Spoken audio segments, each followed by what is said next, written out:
What is this? Numbers in your pocket. I remember when you used to throw those things away. Why do you wanna keep in touch now?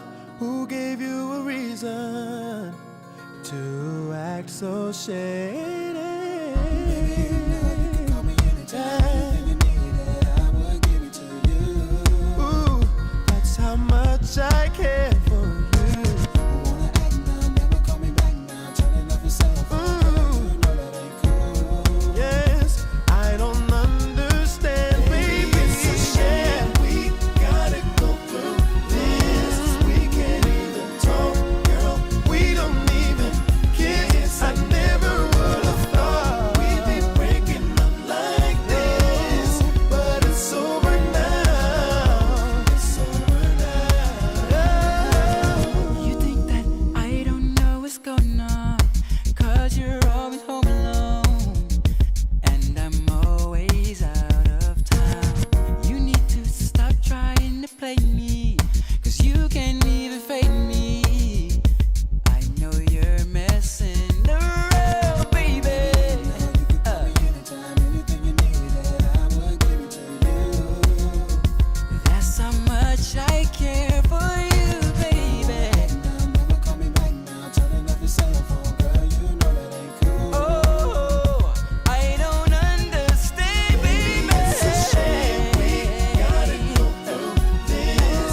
We can't even talk, Girl, we don't even kiss no yes, I more never than would have thought we'd be breaking up like this. like this, But it's over now. It's over We now. don't even It's a shame we gotta go through It's a this. shame. We can't even talk, Girl, we don't even kiss. yes, I never would have Wrong thought with we'd you? be breaking up like this. Like this, babe. It's over now. It's over. now. Baby, it's a shame that we go through things that we go through when you're in love with me and I'm in love with you. I think that we should talk about our problems instead of running away. Oh, baby, it's a shame We couldn't work it out. Forget what love was all about. Oh, feelings we had. My heart will always be with you. Oh, girl, it's a shame. We gotta go through this. We can't even talk, Girl, we don't even kiss. Don't wanna fight no we'd be more. breaking up like this. That's who it be. Over now. Over now. It's over now, baby. It's a shame we gotta go Look, you wanna work it out. we can't even talk. Ooh, baby, can we work it out? Look, keep wanna work it out. Ooh, baby, can we work it out? Look, you wanna work it out. Oh, ooh, baby, can we work it out? You still wanna work it out right now. Gotta go through this. We can't even talk. Ladies, wanna work it out. 112, wanna work it out. Never would have thought we'd be breaking up like this. It's over. It's over now. It's over now.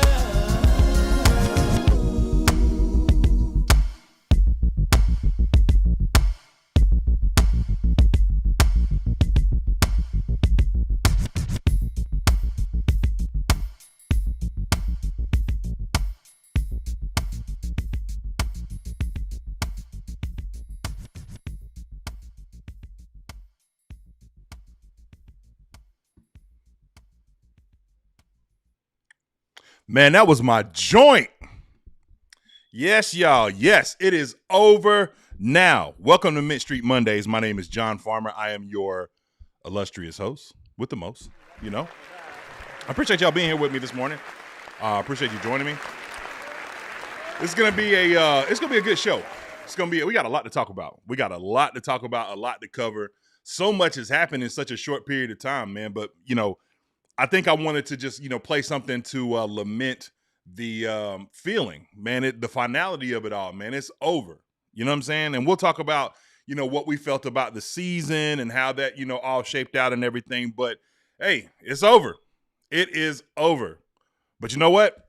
It's not always over. Why? Because I got y'all with me, man. Shout out to my channel members. I appreciate you guys so much. Thank you for joining the OCs, the original cats. If you want to join, $1.99 per month. You can join the original cats, the OCs. We got a lot of work to do in the off season. A lot of channel member specific videos that we'll be dropping this off season. In addition to giveaways, we'll be doing some giveaways on the main, for everybody else. But I'll be doing some giveaways this off season for my channel members specifically. So if you want to take part in that, join for $1.99 per month. And I appreciate all those who have joined thus far. That list is getting longer and longer. The OCs, the original cats, are growing substantially. So we appreciate you guys so much for that. So just recapping, just overall feelings. I'm going to save some of this for when Brad joins me, because we're going to get to it, right away pretty much. But man, this, I love atmosphere, man. Last year we got a chance to see the Detroit Lions, or the year before last, when they made the playoffs for the first time, right? And who knew? We know about our place, right? But who knew about the Detroit Lions, right? And just how incredible that atmosphere was for playoff football, that had been starving for it for so long, right? You got now don't get me wrong, some of your blue bloods, the people that you always see up there, the Pittsburghs and the Baltimores and the Bills and all these other teams that, have had constant playoff success, maybe not Super Bowl success, but playoff success over the years. And you get to see their atmospheres. But I love when the world gets an opportunity. And I mean, the entire football world was focused on Bank of America Stadium on Saturday. And that was amazing, right? And it did not disappoint. I wasn't in the building for obvious health reasons, as you guys know. But, regardless, it was really cool just to kind of watch it all play out. Even from a distance, you could feel the energy. But I can't imagine what it would have been like in that building. I know quite a few people that were there that I've talked to that says that, whatever you saw on TV pales in comparison to what it was like actually in the building. You know what I'm saying? And we're going to go over some of those, atmospheric things in just a few moments. But before that, I just want to make sure, hey, if y'all don't mind, smash that like button for me. I'm going to go through some of the comments, just say good morning to everybody. You could tell the Panthers were starving. The stadium was rocking. Yes, indeed it was. Shout out to Steve-O. Appreciate you joining the show on Saturday, man. I can't believe Dave is staying committed to Avero. It's a mistake. I don't know that I don't be so sure of that. And we'll talk about that in just a few. Good morning, Nicole. Great to see you. Yes, rocking the sunshades this morning. A great season. How many fans at the beginning of the season thought we would win 8 games in the division? Now, I was one that thought that we would win 8 games. 7-8 was my prediction. I didn't know that would, be a winner of the division, because I kind of thought that, Tampa might kind of, still be and in the beginning of the season they were kind of still be the, I guess creme de la creme of the conference, right? Or not the conference, but the division. And it turned out to be wrong, man. But boy, I'm glad I was wrong. Yeah, man. Got to this morning, man. You know what I'm saying? And it's bright in here too. Future's bright. Everything's bright, man. Steve is going crazy about this Avero thing, man. I get it, bro. I get it, man. Look, he is staying 100% committed to a Avero. I got to be honest with you. Like, let me just speak on this real quick before Brad gets in, right? I'm not entirely mad about that, because the thing is you got to be. I always say this, when I talk about it from the quarterback perspective, right? If you're gonna make a move, if you're gonna make a decision to make changes, boy, you better be right. Because if you're not, you can set things back substantially, right? So I could see if this was a situation like years ago, the New Orleans Saints hired Rob Ryan, but the New Orleans Saints still had a lot of defensive talent. They had some injuries, that year, but they had some defensive talent, right? A lot still left in the tank. You still had at that time, I think Will Smith was still around, rest in peace. Cam Jordan was like in, kind of rookie. Malcolm Jenkins was still with the Saints at that time. So they had some guys, right? But they had the worst at that time statistical defense. We kind of took that over in our year. But that year they had the worst statistical defense in football history at that point, right? And he got fired after 1 year. And many would be like, why didn't Navarro get fired?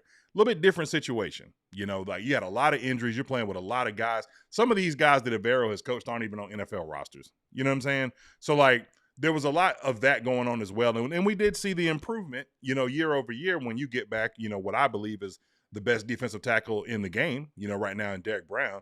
Clearly the best run defensive tackle, obviously. But you get him back and it changes things, you know? And so, yeah, you know, you get put in a position where, you know, you got more talent available to you. I know that there was questions. Part of one of the first things that we'll kind of, you know, get into is the questions about the last defensive series or whatever and how that went. You know, because we've seen this more than one time with the soft coverage or whatever like that, but we'll get to that. But yeah, you know, I'm not entirely upset about that, but at the same time, I'm not entirely sure that that's going to be how this plays out, right? It sounds good for now, but considering news that, you know, broke yesterday, we'll talk about that. Like I said, I don't want to get too far ahead of myself, but considering, you know, stuff that broke yesterday might not necessarily be what actually happens versus what, you know, Dave Canales is saying right now. So, but appreciate you either way, Steve. QJ Smith said, I was at Bank of America Stadium. It was an amazing experience, but a tough loss. Extremely excited for the future. Proud to be a Panthers fan. Keep pounding. Yes. Long time coming, man. I got to tell you. Goodness. Long time coming. I've been a content creator for the Panthers, whether you guys have been around or not this long, since 2021, right? And since 2021, it has been, you know, sometimes it's been a struggle, you know, because the one thing that I love about the NFL, and this is more NFL centered than it is Panther centered. I think the NFL better than any league sells hope, right? There's a verse in the Bible that says hope deferred makes the heart sick, you know? And so if you were in a league, like say you know, like I'll give you an example, the Hornets, right? So the Victor Wembanyama's coming out, the Hornets are in the lottery, the Spurs are in the lottery. You just kind of knew going in, you got no chance. You know, the league does not like small market Charlotte. There's no chance they're going to let this kid, you know, go to, you know, Charlotte to play ball. Not a chance, right? So he'll go to a storied franchise, got multiple titles or whatever, and he'll kind of become the next version of, you know, Tim Duncan, Robinson, all that kind of stuff, right? So in the NBA, there is an absence of hope. And a lot of fans get sick behind that, right? Well, in the NFL, every year can be different. Every year, because you've got a salary cap. You know, the teams that are the worst can, you know, get a chance to draft the best players at the top of the draft. Now, whether or not they make the right decision, whether or not those players turn out to be, you know, good or not, is something entirely different. But the point is that you have those opportunities and chances to you, right? Where it's a true meritocracy. It is the NFL is the antithesis of, and I know some people hate this word, capitalism, right? Where the market dictates, you know, what you bring to the market and whether or not it's of value will dictate the success you have in that very thing, right?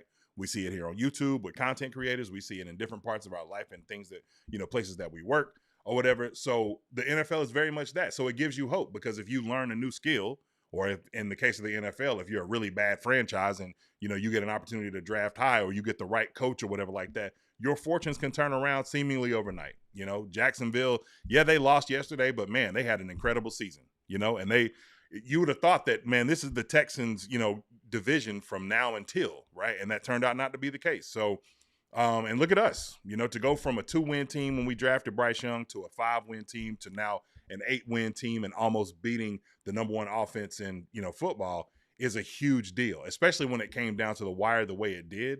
So like you and I may be upset with how things went at the end, and rightfully so, when it comes to the Zero Avero and the, you know, the series that happened, you know, right there at the end.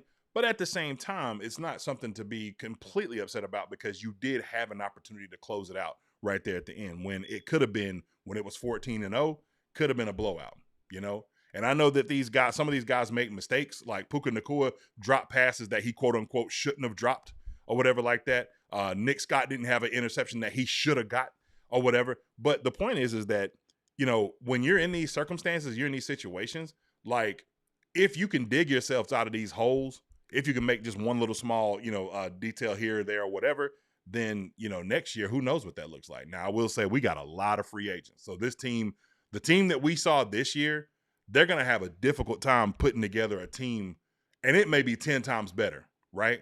But none of our young, like, core, the nucleus, those guys are still here. That's what I love. So, salute to the Panthers, man. We appreciate, like I said, man, my whole thing was just gratefulness, man.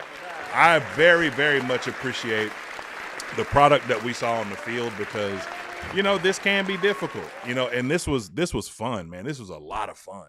Now, obviously, it leaves you wanting more, but boy, was it a lot of fun. But I appreciate the comment either way. All right. Jacoby says Panthers, the first team in history to have 10 consecutive win-loss games and still make the playoffs, just means we got to make a history when we win it all next year. Yeah, very much. Never a mistake to have a winning season. Wouldn't call it a winning season necessarily, but it's still, I guess, yeah, if you want to say that. Was winning the division a mistake? Next year's schedule will be so hard and the draft picks are so late. Okay, I'm glad you said that. I want to speak to that real quick. And like I said, we're going to get to, all the topics. But I want to respond to this really quick. I think this is important. Look, I'm a firm believer in iron sharpening iron. As I'll speak kind of from the perspective of what I do here, on the channel, right? If you've been watching my channel from the beginning, you've seen this go through different iterations of what it is now. This was not like for the new people that come here, they're like, oh, this lit. You know what I'm saying? But boy, this was a long time coming for, this to become what eventually Mint Street Mondays became. A lot of trial and error, a lot of research and development, things that I do behind the scenes that I don't necessarily bring out here to try in real time because I would look like an absolute doof if I did, right? That being said, I like the competition that exists.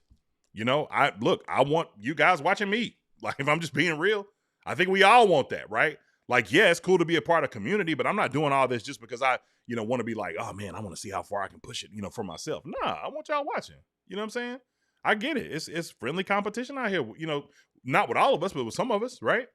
And I would count myself in that number. I'm not afraid to say that. That being said, hey, look, I want the division to get better. You don't get better by having a weak division. And let me say this. This division is not as weak as people try to make it out to be. Don't get gaslit by people out here telling you that this 8 and 9 team that just went to the playoffs, that almost beat a Super Bowl contender, shouldn't have been where they were, right? There's 3 teams in this division that are 8 and 9, right? 2 of those teams in that division beat that number 1 offense in the regular season, us and the Falcons. See what I'm saying? So and some of these wins from around the, NFL from our division are big time wins. The Packers, a big time win. You know what I'm saying? So, and early on, this was not the Micah Parsons-less Packers. This was when they had him at full strength, right? And we neutralized them.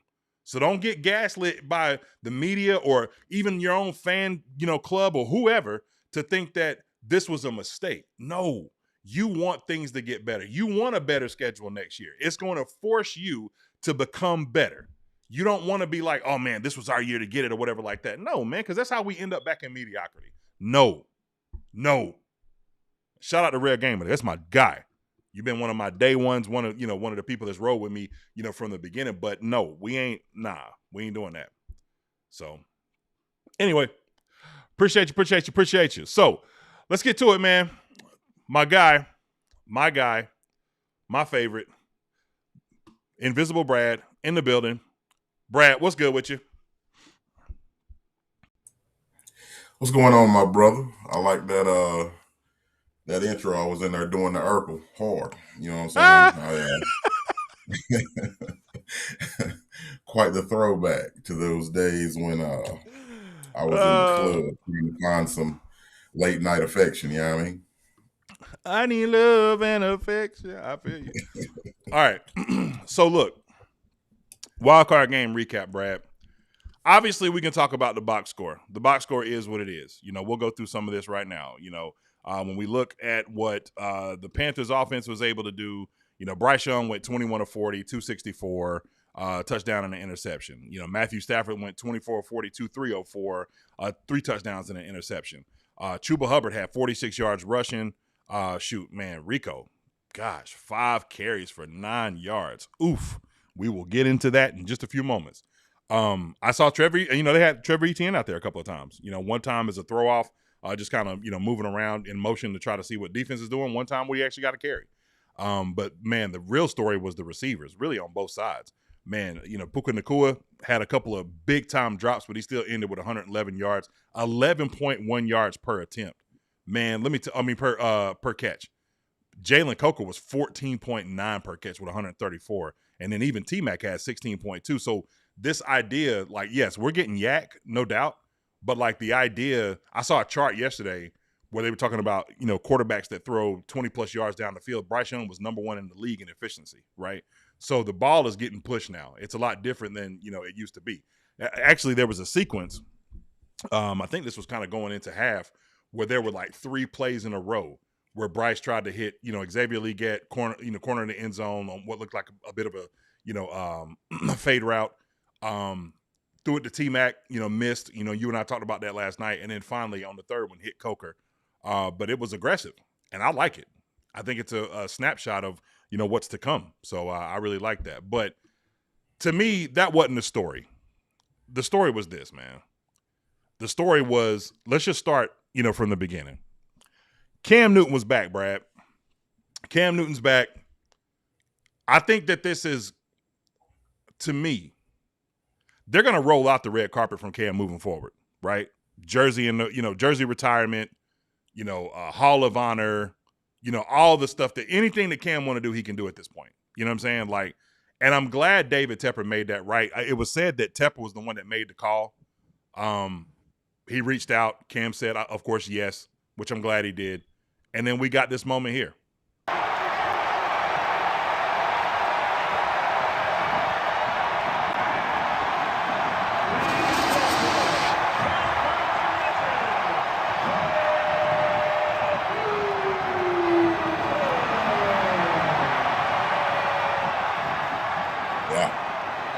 Crazy. I mean, he was, man, I thought he was going to bust this drum, bro.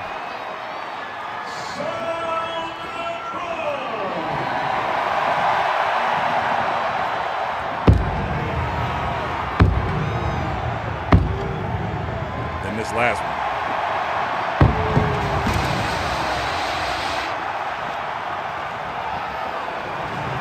one. Electric. Goosebumps. All that. I don't know if you remember, Brad. Who broke it? Somebody broke it one year. Do you remember who? I think it was Jonathan Stewart. Yeah. Yeah. I'm going to tell you. Like a bag of biscuits. I don't know what kind of, freaking Teflon, Kevlar, whatever they put on that drum. Because the next one I'm going to show you in a minute, bro, I just knew. The way Smitty ran up and hit that drum, I thought it was a wrap. I don't know if you've seen that. I'm going to show you that clip of Jake, Smitty, Moose, and Wesley Walls. Where they, the whole rollout, man. It was just, man, you talk about, Brad, you know this better than anybody because you've been a day one. The reason why you're on my show, outside of us just being best friends, is that you led me to Panther fandom. You know what I'm saying? Like, I wasn't really a big football fan back in 2002, 2003. And then I met you, and because of our relationship and how diehard you were about the Panthers, I fell in love with the team, and then I started following religiously as well. But man, what a rollout, bro. Like, give me your thoughts on just the atmosphere, even though we weren't there, what you've seen from afar. Well, just the fact of all the things, conversations we've had, conversations online, that the reason Cam wasn't back was because he wasn't retired. The fact that Cam wasn't back because sometimes he's just a bit too much. Sometimes, we think about that he's not back because of some kind of imaginary inferiority complex that it would pose on Bryce, and it would be too big for him because Cam would be in the building. All that kind of nonsense just went up in smoke, and it just kind of showed that there really was a rift between him and Tepper, and he didn't feel welcome, and Tepper wasn't welcoming him back. And I was a little bit surprised because this kind of, got momentum and steam from people just online being like, man, it'd be really cool if Cam came back to beat the drum for this home playoff game. And then Tepper made the move. And then, at the end, I'm looking at pictures of Nicole Tepper holding, one of Cam's kids, you know what I mean? And it was just really cool, to see his arm around like Charles Johnson and, Cap being in there and some of those guys from that,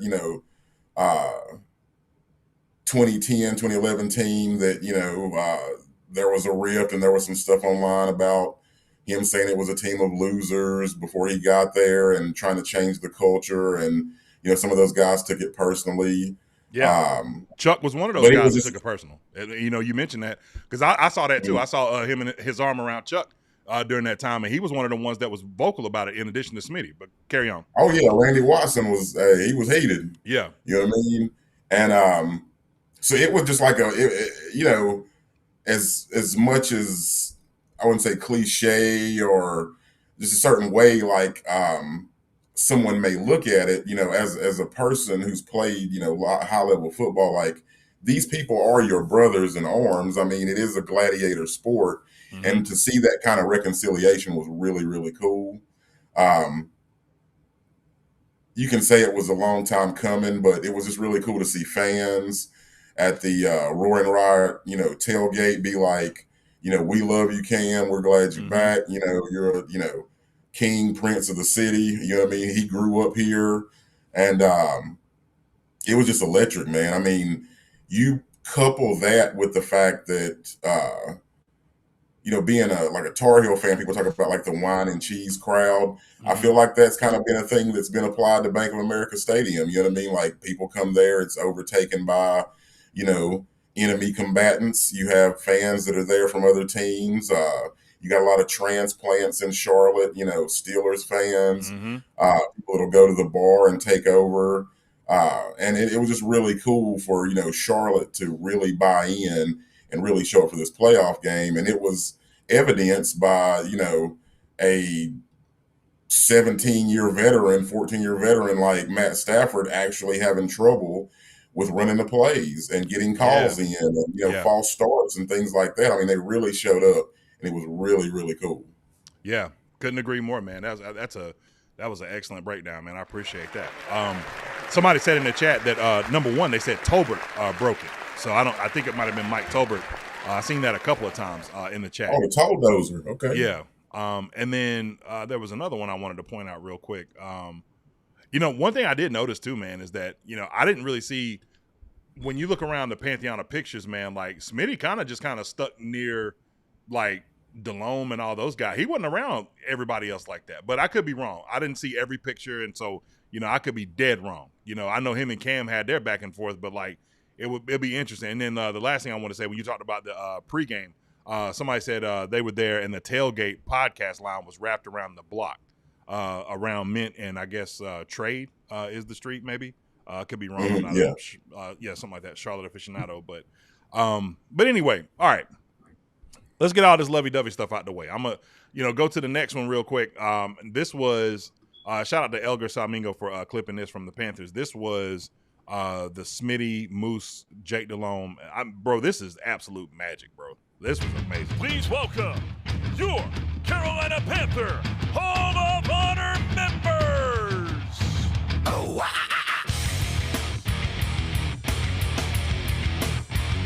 Wesley Wall. I want to shoot footage in that hall right there. Yo, Panthers, if you're listening, I want to shoot footage in that hall. And Musin Muhammad. They probably like, man, go fly a kite. Sound the drum.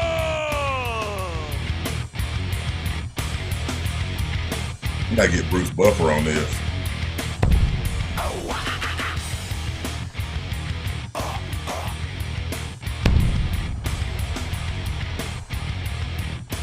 Watch when Smitty come in. I mean, you can't really tell from this video. Bro, Smitty came in. I'm talking about he literally was sprinting towards the drum. Please welcome your. So, yeah, that was – and this was – I'm going to tell you what's crazy about this, man. Like, this reminds me of the first Ram game. I saw a video from Josh Klein, I believe it was, that said that before the game, throughout the whole stadium on the TVs, they had the previous Ram game playing throughout the stadium or whatever.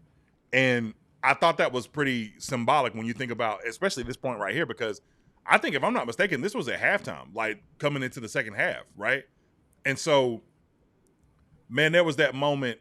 in that last Ram game, man, when we were eating up the clock in the third quarter and the crowd was going crazy. Chuba had ran for like 10 yards, crowd screaming, keep pounding. Like I said, man, look, when you think about the atmospheres around the NFL, you ain't going to find a lot to do a rollout like this. And I guess, the way that most people would look at it is like, well, damn, y'all had 10 years to roll it out. So, I mean, or 8 years or whatever. But, like, this rollout was nuts, bro.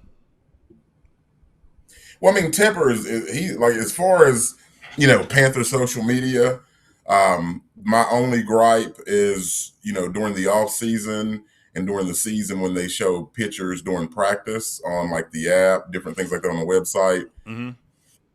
Put the players' names below it. I mean, especially in camp when you got 3 people wearing number 87. I mean, we do not know who these guys are. And you're trying to find, people to root for. You're trying to get information, know people who are on your team. You do get the numbers. You can look at that kind of stuff up. But like I said, they used to put that on there, and it's just for some reason it went away. Mm-hmm. I mean, but otherwise, dude, Panther social media, very tight, very nice, very crisp, great updates, great insider stuff. You think about the blueprint and all those different things they've rolled out and the kind of quality. I mean, it's on the level of Hard Knocks, you know what I'm saying? And then you pair that with just the fact that, people forget. I mean, in 1996, Ericsson Stadium was state of the art. Mm-hmm. It's been, over 30, or 30 years or so, but like with the upgrades and, all of the things that he's doing in the community, like dude has really got it set up to connect with this hungry fan base. And the only thing that's got to catch up is the winning. Yeah. So, I mean, it was, I mean, it was stellar. Like it was, plugged in, with G-Rig doing the commentary. I mean, it was a very Panthers afternoon that only in the very end ended up not going our way. But otherwise, as far as the rollout, I mean, this is to me was better than when Ballmer took over the Clippers. I mean, it was just like one of those things where what we expected, what we've seen, and what we've grown accustomed to, as far as like our social media, that kind of stuff, like it's risen to another level. Yeah, I couldn't agree more, man. Miss Douglas raised a interesting comment here. She says Cam has to do a better job of being part of the Panthers legend community, just like the other Panther legends who are always making themselves available to the organization and fans. I don't necessarily disagree with that. I will say this, however. I do think that because of whatever that issue was between them, I think we'll see that more often now. I think that had to get out of the way because Cam felt really sour. Because the one thing I can say about some of these other legends, yes, Smitty was kind of done similar, when he got shipped off to Baltimore. But Smitty also at one point in his career, and this is something that Cam never really done, at least that we know of. There was a moment where like Bill Belichick was recruiting Smitty like crazy, and he was actually thinking about going to playing for New England earlier, and then obviously decided to come back. But Cam never really even publicly, or he embraced being a Panther through the thick and thin, good and bad, all that kind of stuff, right? Even at the end, like he never wanted to leave, despite you could argue like malpractice in some of his, recovery and stuff like that. Like he never really wanted to leave. Now that all of that's happened, I do think that this healing process, this was just as much a healing process. And lo and behold, like think about this. This really could be that turnaround, man. There was a moment, let's say 2004, I believe it was, when the Red Sox finally won a World Series and the curse of the Bambino was finally lifted. Now, obviously, I'm not a superstitious person, but I do find things like this very funny and interesting or whatever. This could be our curse of the Bambino. I have said before that a number 1 jersey has buried up under the stadium in there, and that's the reason why this team has not found any success, because until you do right by Cam Newton, you are not going to find success. And in some ways, look, hey, until you do right by me, you do right by me, you're going to fail. Exactly. Well, but see, here's the thing, though, man, is like, look at Mike Brown in Cincinnati. Like, look at how the situation. Joe Burrow is unhappy right now, right? Because Mike Brown is cheap. He won't spend money. Mike Brown would have never went out and done the thing. Yeah, he did it with the receivers, but he wouldn't have done what we done with the offensive line with Damian and Robert Hunt. because he hadn't done it in his history. You know what I'm saying? And you look at Carson Palmer and what went on with them and how long. I mean, he had to retire to get out of there to finally go to the Raiders. You know what I'm saying? And now Joe Burrow saying that he's not happy, but it's like, hey, dog, you at least got 3 or 4 more years left before you can make a decision to say, all right, I'm out. By then, in Mike's eyes, it's like, okay, well, we got what we got out of you. You took us to a Super Bowl. We beat the heck out of you. Bye. You know? And it's like, I just love that we don't have it. It doesn't appear that we have that atmosphere here. You know what I'm saying? So I do see the healing that's taking place. However, I will say this. Boy. Brad, we got action. The last drive, man. Big smoke. All right. That last drive, there's been a lot of questions about it. And honestly, the first commentary that I heard on it, and I'm going to play this here because we played this on Saturday. The first commentary that I heard on it was Mike Jack. And Mike Jack spoke like someone who is riding for his guy. And this is what he had to say. All the way you want to. Like, at the end of the day, nobody gave us a chance, so it really don't matter. Like, and everybody, the people that's questioning it, but let me see what you can do. Like, show me your credentials and like how you know coverage and how you know when to blitz, when not to blitz. So, and you feel me? They got armchair quarterbacks, but at the end of the day, you're not doing this for a living. Show me. All right. He talking to us, Brad. Us and everybody else who has an opinion on this, right? What do you have to say back to that? From the couch, I would like to say, Brother Mike Jack, the only thing you prevent when you play prevent defense is preventing yourself a chance to win. There were a number of different things that I've grown accustomed, especially as a Panthers fan, to doing to rattle quarterbacks. The chief being the NASCAR package, where you take your 4 best defensive ends, outside linebackers, and you rush them against tired, end of the game offensive linemen. You provide different looks, you provide some stunts, and you get guys free. That's the first thing. Second we do not currently possess the linebacker talent to run a Vero scheme effectively. You need guys that can play in space. Roseboom got an interception against Baker Mayfield, last week, and it was kind of like, oh man, is he starting to get it? And then you seen on the last drive where he was in perfect position, and Matthew Stafford looked to the right where there were 3 of Carolina's DBs planted to guard the 2 receivers, and he breaks out in a sprint to be the 4th person in the zone in that area, and Devontae Adams runs right by him for a easy completion. You got, and when you've got guys like that can't play in space, you do what you did in the third quarter. You sell out. You bring them every other play, and you try to get pressure on the quarterback, and you play your guys close to the line. He's got to make quick decisions. That resulted in a Mike Jackson interception. It also resulted in several pass breakups because when the pressure is coming, you don't have time to sit there and pick apart the zone. So I get it, man. Like, I mean, and I, a lot of the world loves humble nature. They do. And Mike Jack was a guy, Greg said it several times on the broadcast. This was a guy who, played less than 5-6 games when he was at Seattle.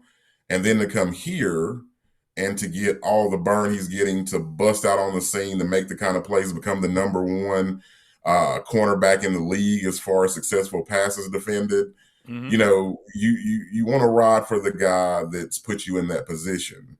But man, as a player, man, I was watching The Replacements the other day, the movie where, you got the strike and Keanu Reeves comes and plays for Gene Hackman, and he's like, good players want the ball. You want the chance to make a play.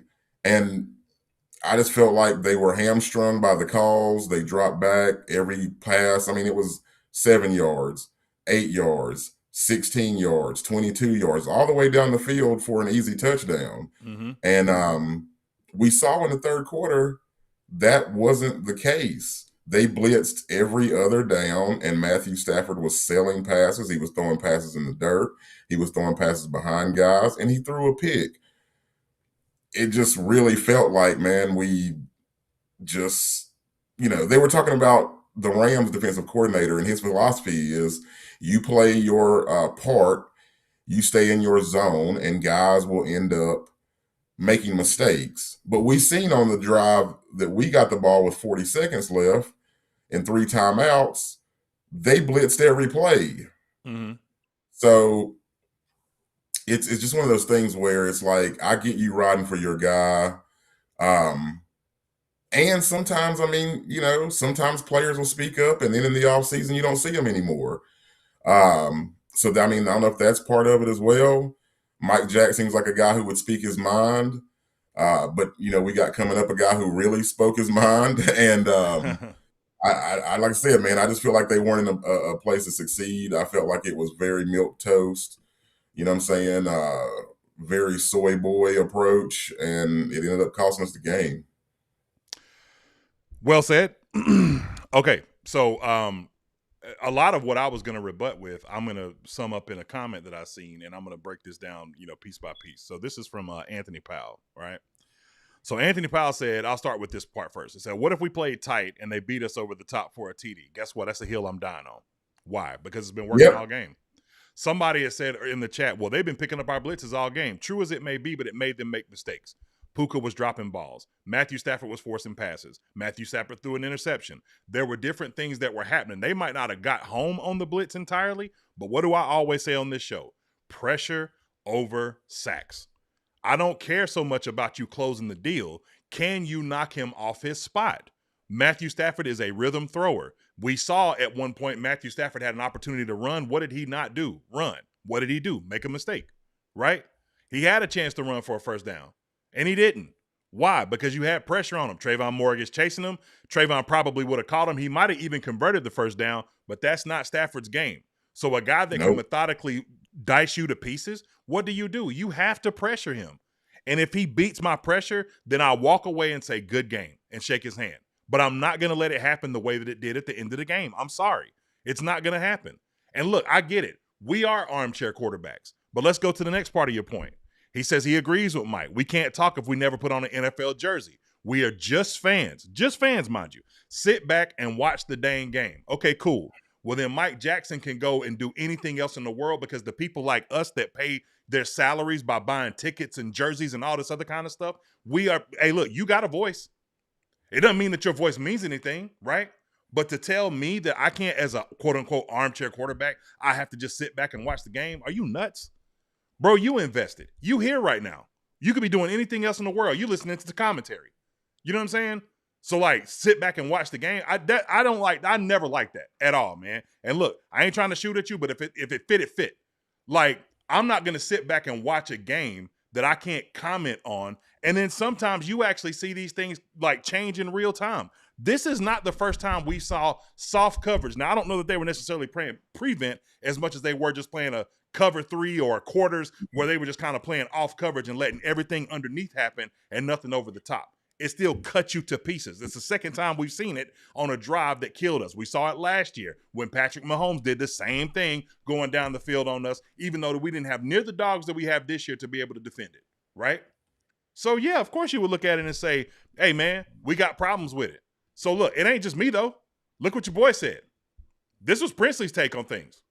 Pass rush. And he's more than an armchair quarterback. More than an armchair quarterback. I'm trying to ask loaded questions. I feel you. Shout out to Vashti. How can I put this, bro? I'm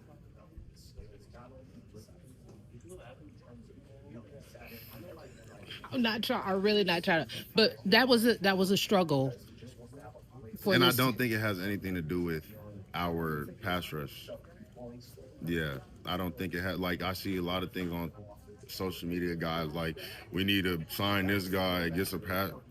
It has nothing to do with the players. All right, before we finish right here, stop right there. I disagree. Let me tell you why I disagree. If your philosophy is the Vic Fangio archetype, then yes, it does have everything to do with the 4 guys that you put to rush the passer.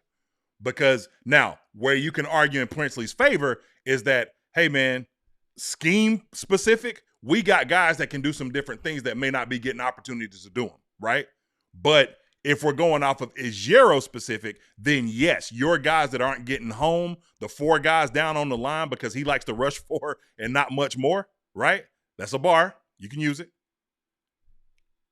Yeah, that's a problem. But let's let him finish. And the talent is there. Yeah, the talent is 100% there. The last defensive series. Yeah.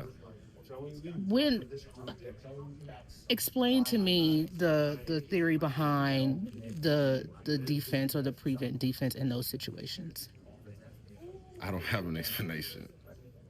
Okay. Thanks, Prince. How would you describe your rookie season?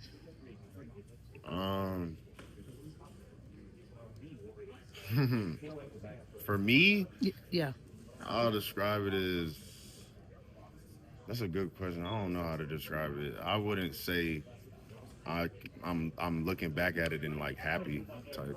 Why? I didn't get as much like opportunities as I felt like I could have. Brad, let me pause right there for a second and we'll finish this out. One of the best young defensive players in the league is Nick Bonito. Would you agree? Yeah. Okay. Nick Bonito played under Ijero Evero his rookie season. But that's just the key point. Barely played his rookie season. Because, I'll even say this. If Pat Jones doesn't get hurt, we probably don't see the Nick Scorton season that we saw. Because he don't like to play rookies. That is one huge knock. So this feeling that he has, we really don't know what we really got with Princely and guys like that because they don't really get a lot of opportunities. At least he didn't. Let's let him finish. Yeah. That's about it. You mean as in playing time or? Yeah.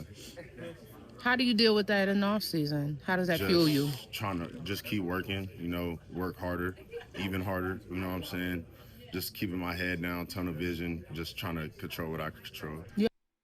Now, if you want to say that that Princely Umamuelin's response to that was more based on how he feels personally, then you don't necessarily have an argument for me because then it's just a, cat and mouse, back and forth between us, right?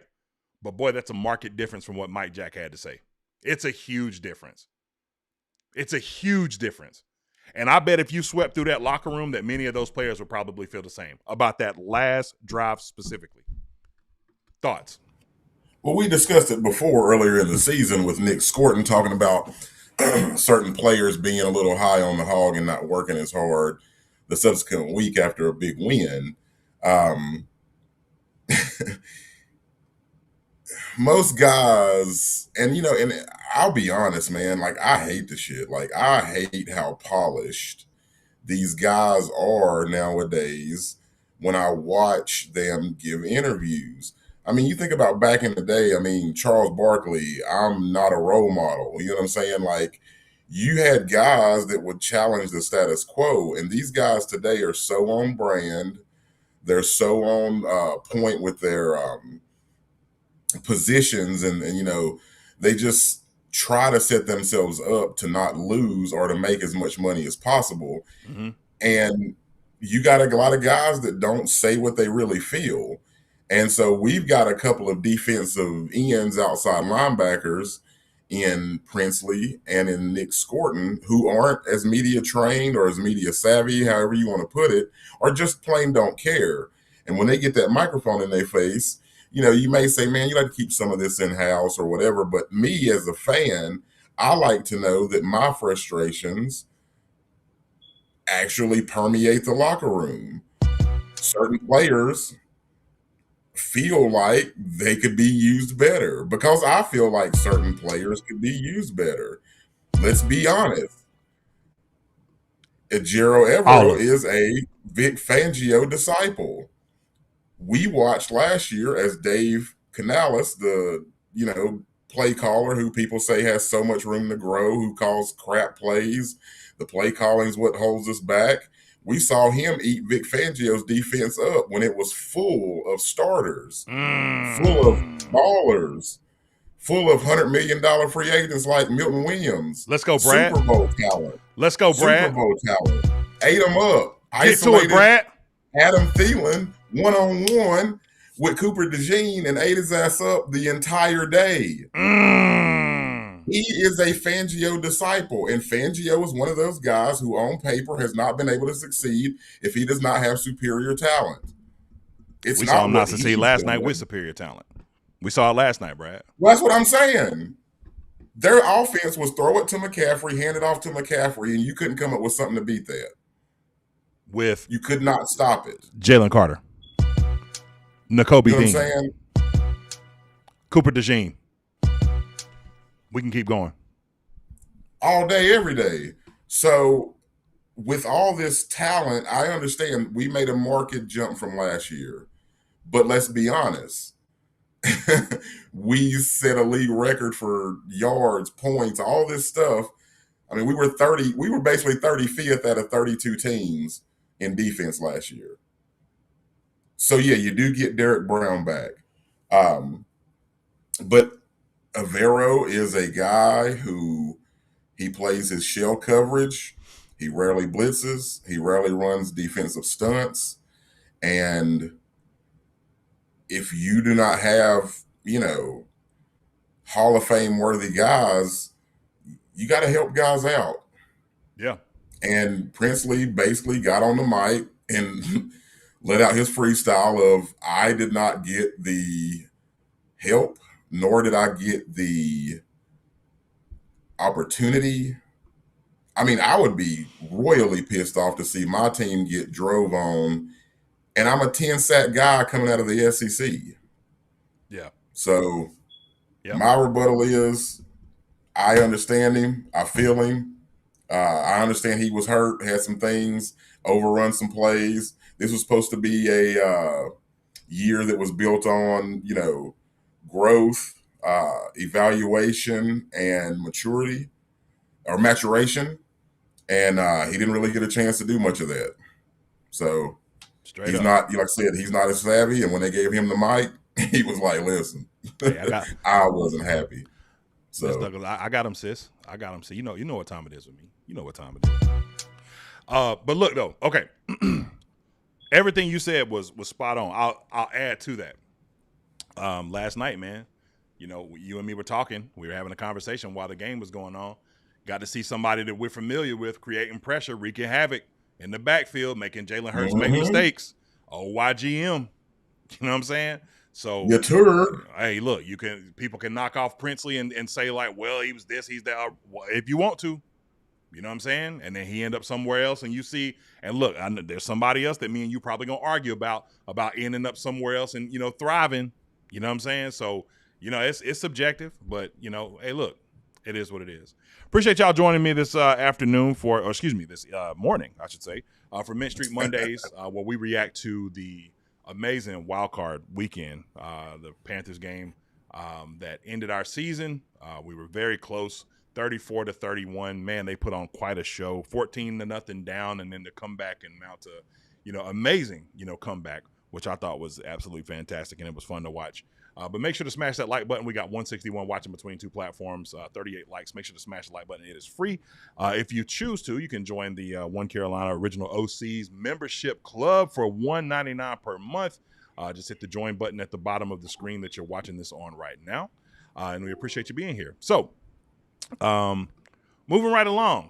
This I put on glasses and I put on all black and started the show out with It's Over because Brad, I feel like it's over, man. And I got to be honest with you. I'm sad about it, man. And look, I get it, man. Production is everything, but when you go to a small, in the woods high school as I went to and see how much greatness is going around, the league and then the real world with people that, I'm in proximity with, it's sad to see, man. But I think it's over, Brad. I think it's over. Rico wants more carries. Rico didn't get a lot of carries. Rico was vocal about it. I think Rico's on his way out. And boy, I hate it. But this is This is what Rico had to say about it. Let's listen in. For sure. So, it is what it is. I only control what I can control and go from that. But that definitely plays a factor. Why do you think your reps got cut? No idea. They never gave you an explanation. How does that? Can you just expand on how that'll be part of your thinking?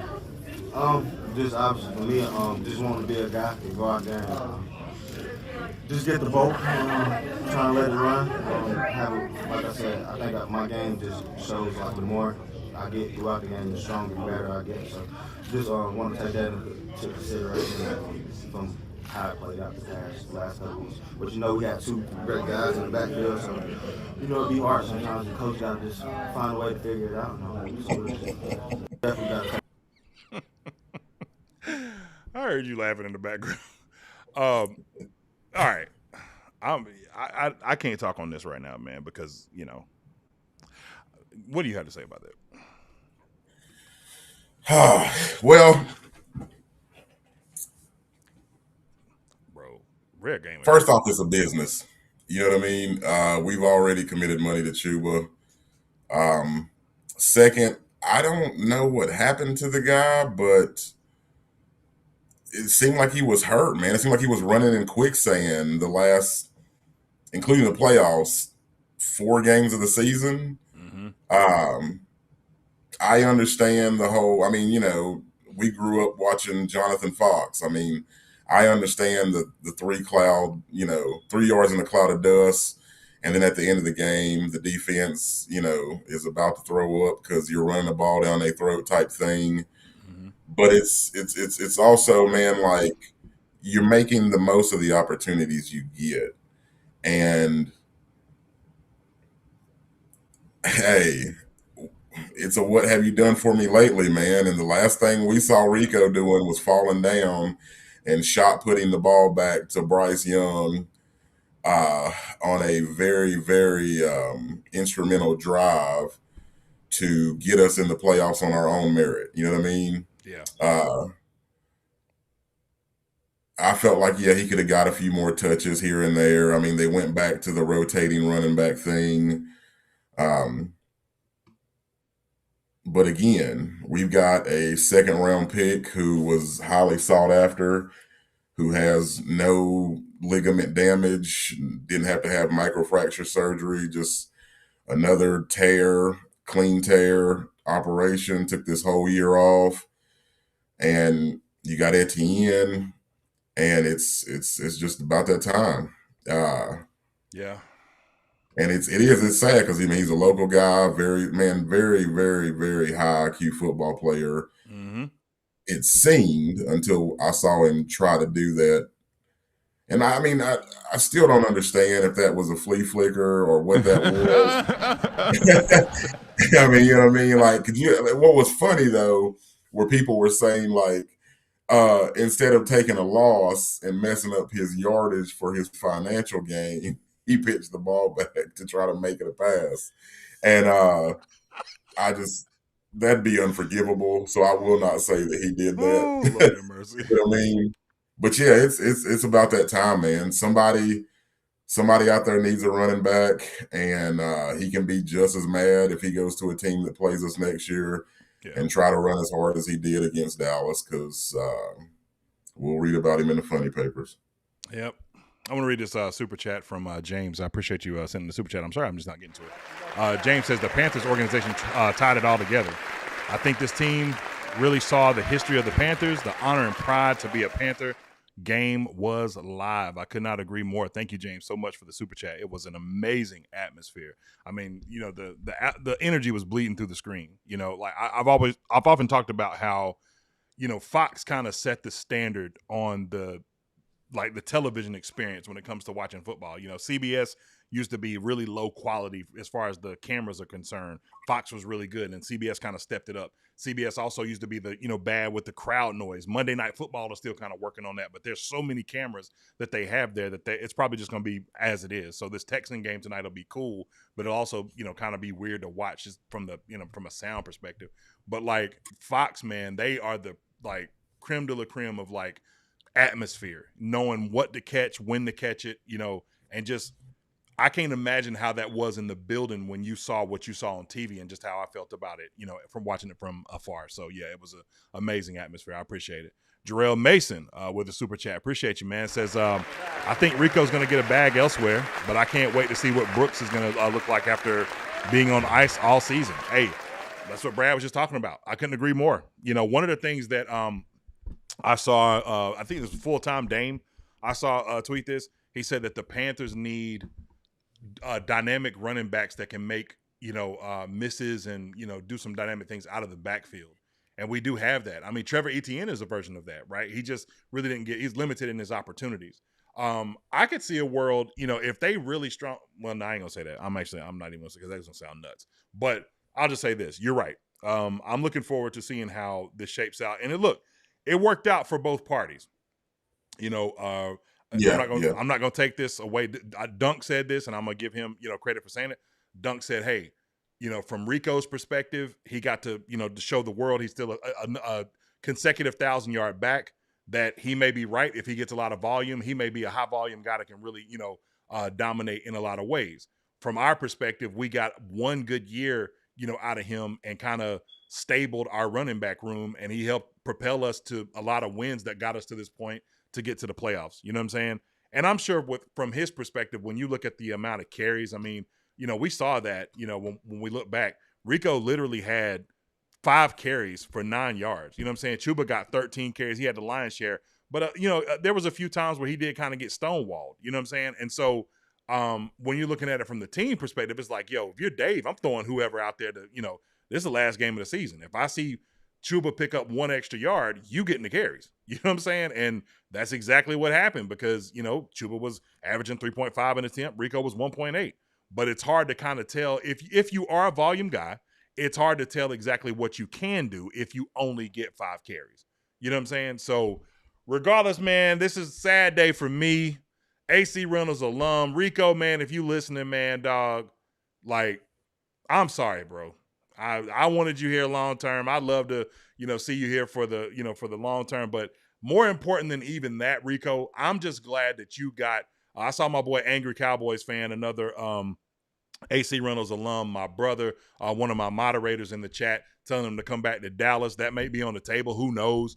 But the point is that, look, I'm just glad that you got to showcase to the world what we've seen up in them mountains for all these years and knew what you could be and what you could do. So if this is the end, dog, salute. We appreciate you. Shout out to Georgiman Jimbo, I think. $2 super chat says Rico couldn't break tackles from the 160 Forbes.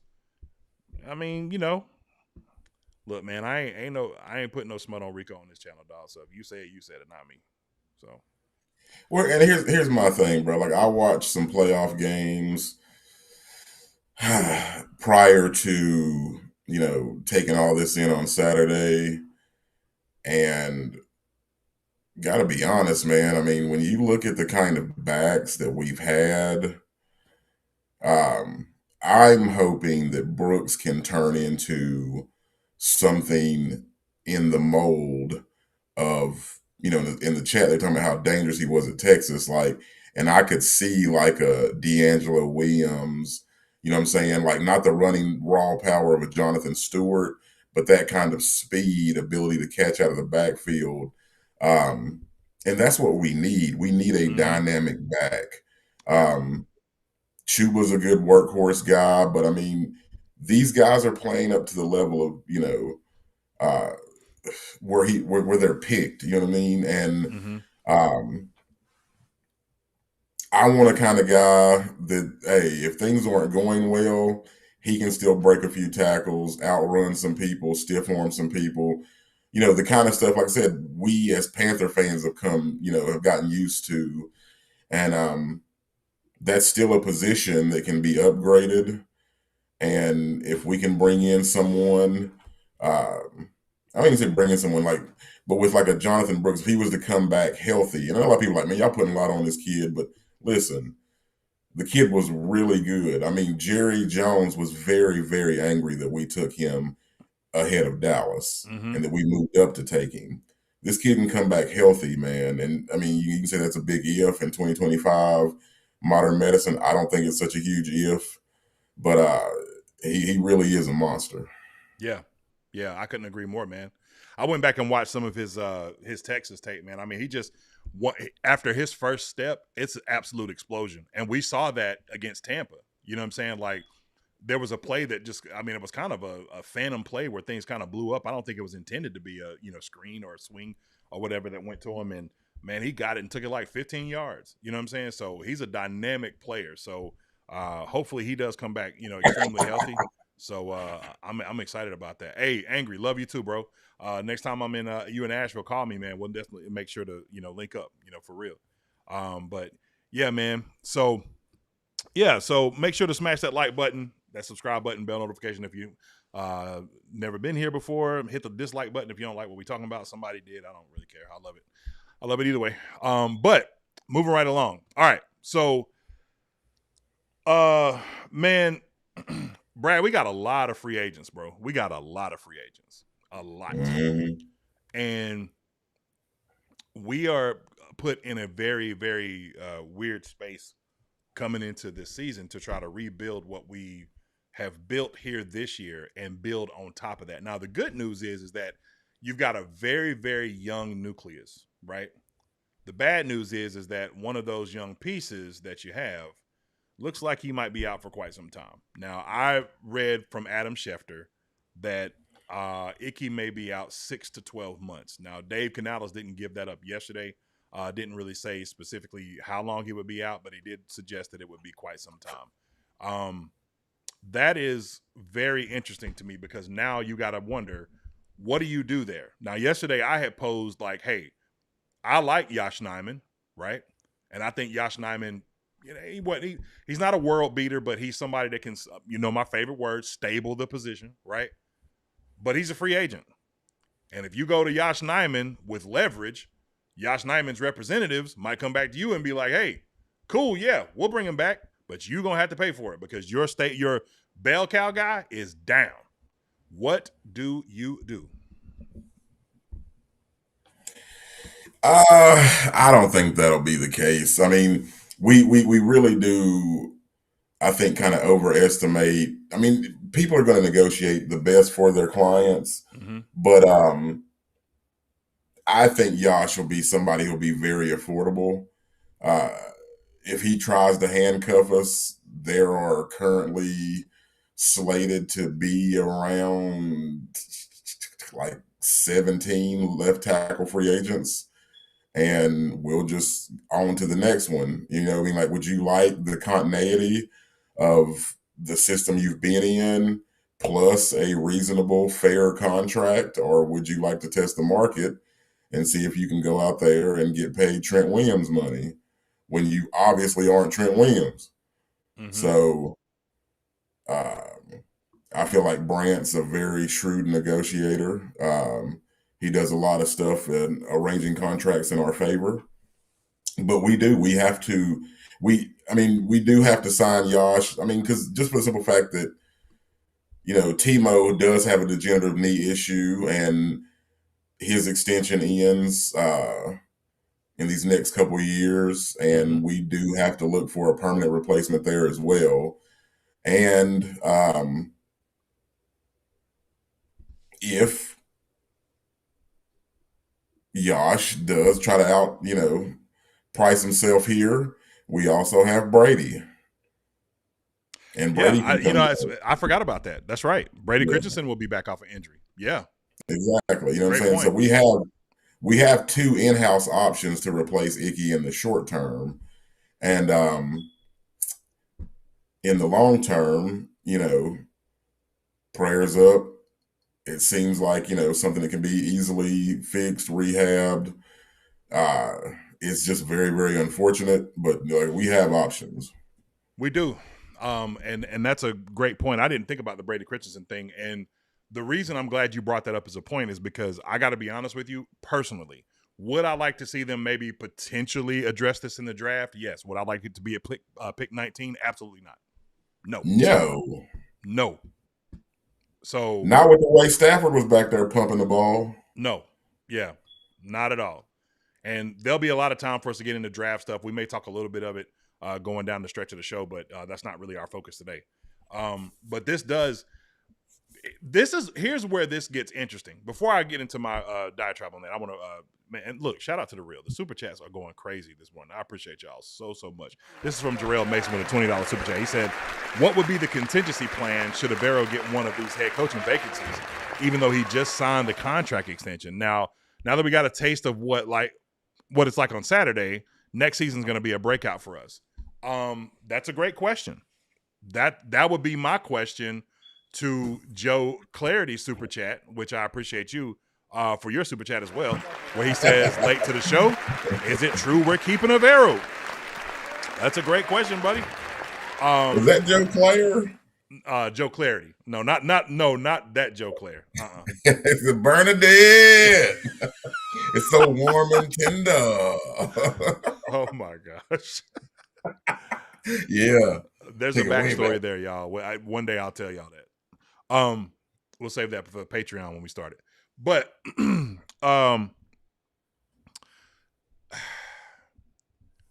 my thing is this, man. Is like I'm a big continuity guy. I do think there's something to be said. Like, what would this defense look like if Peter Woods is the next version of Jalen Carter? If he's that, then I doubt he falls to us at 19. But let's just say hypothetically he does. What does that look like if now Ashawn is, replaced by Peter Woods, or at least he's in rotation early on, and now you got a constant wheel of that type of pressure? We talked about that last year with Deion Walker. You know what I'm saying? Like your consolation prizes. Each time somebody gets pulled, you got to deal with somebody else. This year, that's been Cam Jackson.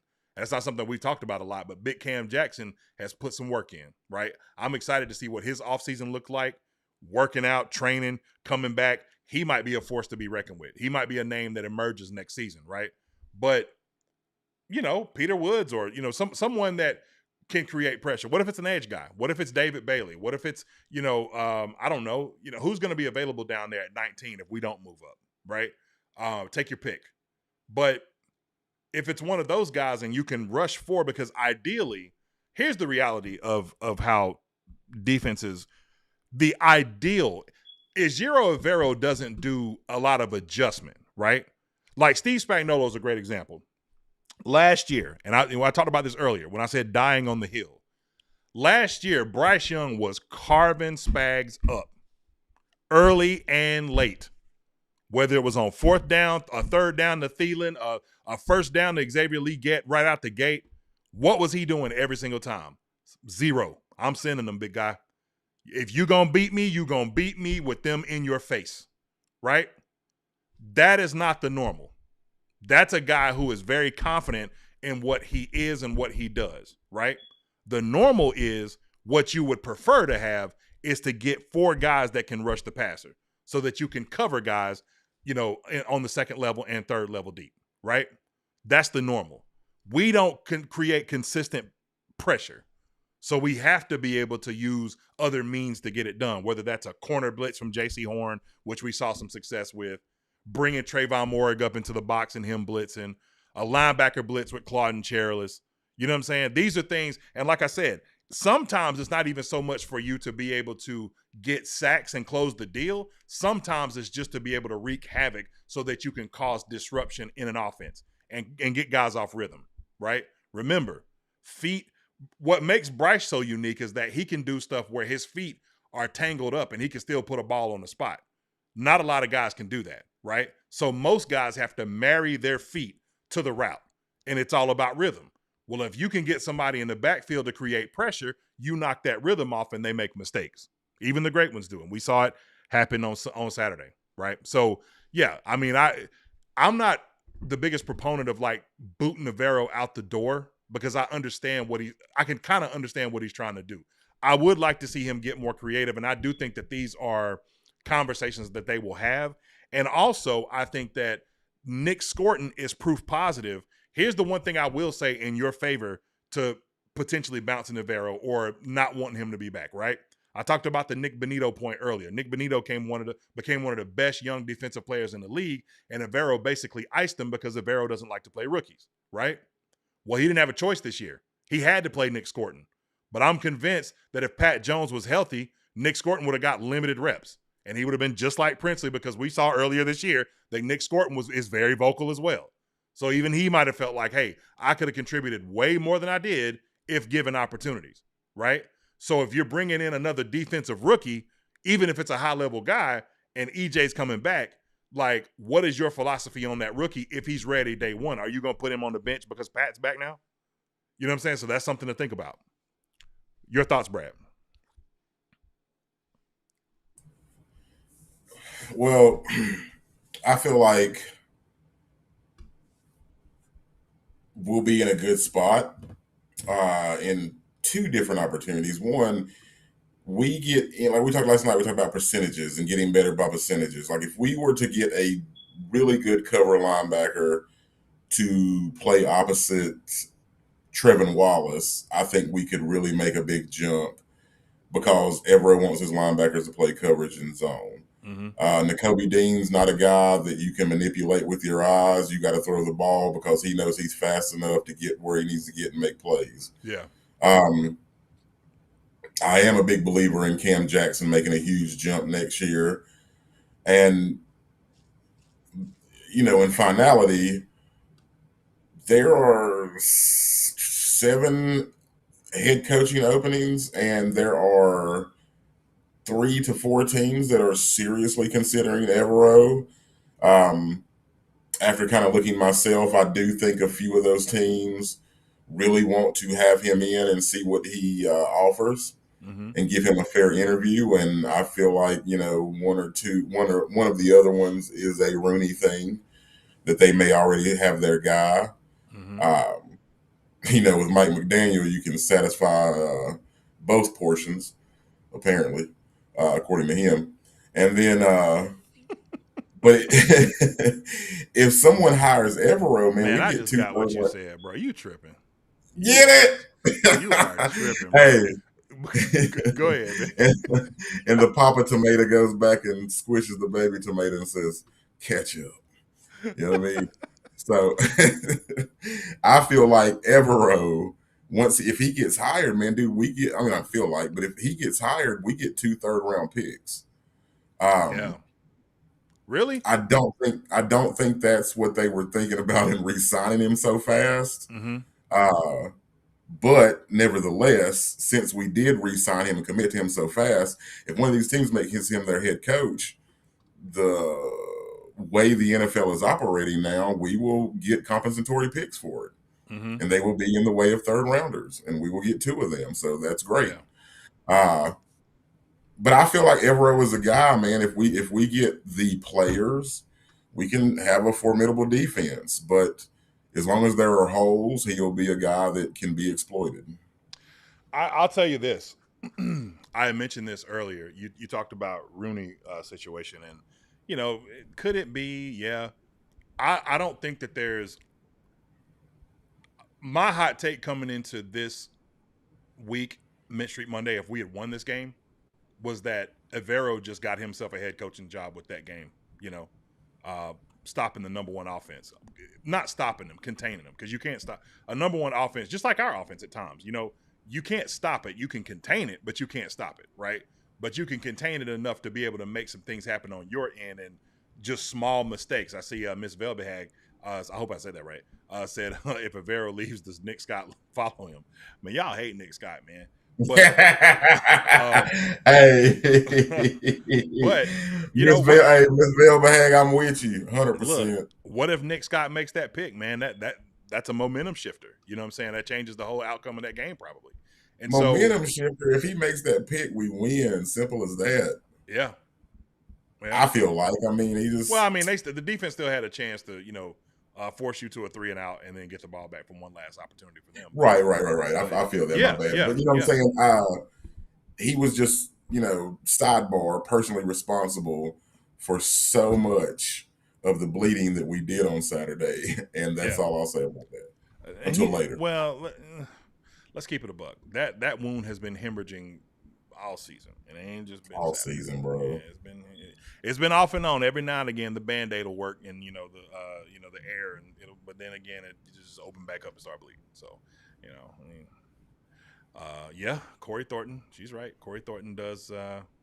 I think Corey Thornton is going to make the conversation about Shao Smith-Wade very interesting. When I watched last night, I have a fascination with having a bigger, because now, remember, when I had a conversation with Captain Munnerlin, and shout out to Cap, he was there Saturday too, and the atmosphere was amazing. But when I talked to Cap, he talked about how Ron Rivera had to convince him to play nickel, because he was an outside corner, and he became one of the better nickels that we've had in our franchise's history.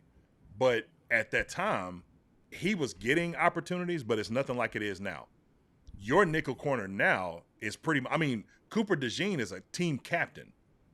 Imagine that for a nickel corner.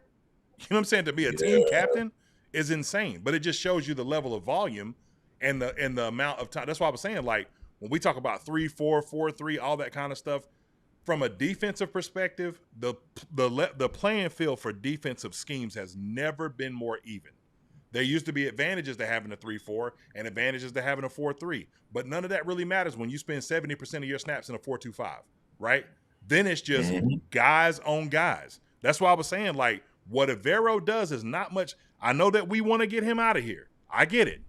But what he does is not much different than what you're going to see from other guys here. The things that other guys may do. Here's the one thing that you have to be aware of and worry about a little bit. Evero, yes, may have rode for DJ Johnson, but he kind of scaled back a little bit when DJ didn't work out. And now, I say this, I don't know this for sure, right? I can't say this definitively, but at least his conversations weren't as loud. At least his commentary wasn't as loud on blueprints like it was for DJ Johnson for other defensive players that we've gotten. He's been supportive of Princely Umamuelen. He was supportive of the Nick Scorton pick, supportive of the Cam Jackson pick, but we hadn't seen him ride for somebody. And if you want to blame the way the media department done that, cool, you can do that. But we hadn't seen him ride for somebody, so that kind of gets put on him, even though Scott had to make the decision. Ultimately, it ain't Avero's job to make the decision. They just put him out there like, hey, man, got to set the edge, all this other kind of stuff, and made him the face of it. You know what I'm saying? And so he did seem super excited, though. No doubt he was, right? But we don't know that he wasn't that same kind of excited about Scorton. We just didn't see it. I feel that. Yeah, you see what I'm saying? So propaganda is a mug, bro. You know what I'm saying? So we just didn't see it the same. So it could have been the same thing there too. And if we put Nick Scorton on him, it's a different conversation.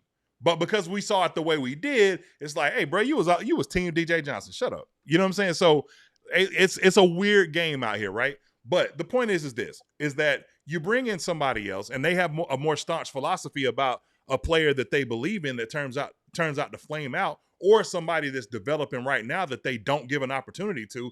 And then you're stuck in a situation where you kind of, regress a little bit. So I'm not so sure that I'd be willing to just bounce somebody like that quick, especially when you don't know what that looks like. If you get we talked about it, Brad, a percentage more. Man, what would it look like from percentage perspective? Imagine if we got 10% more percentage of pass rush this year. That would have looked like Jadeveon Clowney last year. What would that have done for us? Could that have won us maybe one more game and we have a winning record and then maybe a different seed in the playoff where we don't have to play the Rams, the number one offense? Maybe we go on the road and play somebody else that we match up better against, even though I feel like we matched up well against the Rams. But it also would have helped you in the situation with the Rams where maybe you could have closed the deal on some of the sacks and knocked Matthew Stafford off course even more, right? So you're not looking to get 100% better.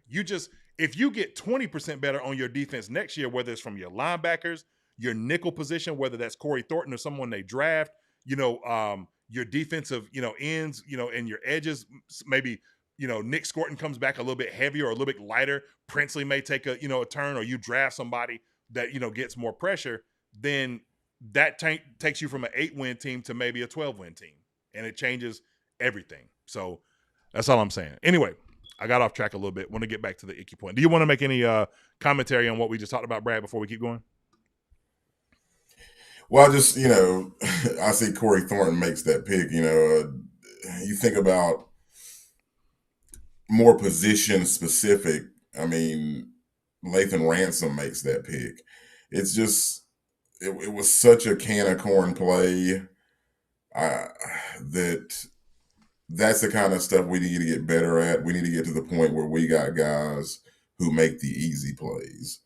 You know what I mean? Like not just the spectacular, but the easy plays. That was an easy catch. Catch it, roll it away, roll away. Do not let the receiver run from 3 yards away and punch the ball loose, man. Come on. Okay, so But Shaky, this is also the same guy on the same guy on 3rd and 15 who let a tight end run by him for a 40-yard gain. So not expecting much. I gotta say this. You had just killed me about this last night, and I meant to change it. And you know, when you start hearing it so much, you don't even really hear it anymore because it's been doing this for the last like day and a half, and I just haven't been home enough to be able to change it. But oh man, Shaky, don't admit that in the open, man. I heard it. John, in the most respectful way, I can say it. Can we handle the smoke alarm?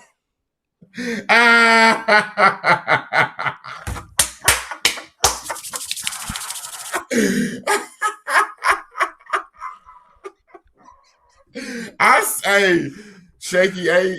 They killing me in the chat, bro. They killing me. My girl was all the hell. She was like, "Hey, is my smoke alarm going on? What is going on?" Oh no, and I was like, "No, it's Farmer's house."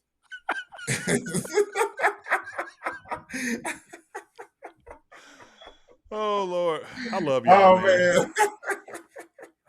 I love y'all, man. Put on that elevator music. We'll be back in 5. Oh my God. Man, y'all just gonna have to deal with it. I'll change it after respectfully, in the most respectful way. Yes. My man is really concerned. Like, dog. Hey, guy.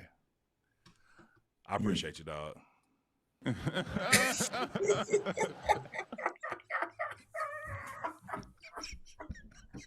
Brad, without stepping on any toes, if I could be quite humble and respectful in my retort, sir, if you could possibly in some way handle the battery changing of the smoke alarm, please. Oh my gosh. Whew. We'll get to it. Anyway, all right, back to it, man. Let's be serious. This thing been going off the whole time, so I'm sure people have been listening to it like, does bruh live, like, where do you live, bro? Like, do they not change batteries in the ghetto? Like, what's up? Anyway, all right.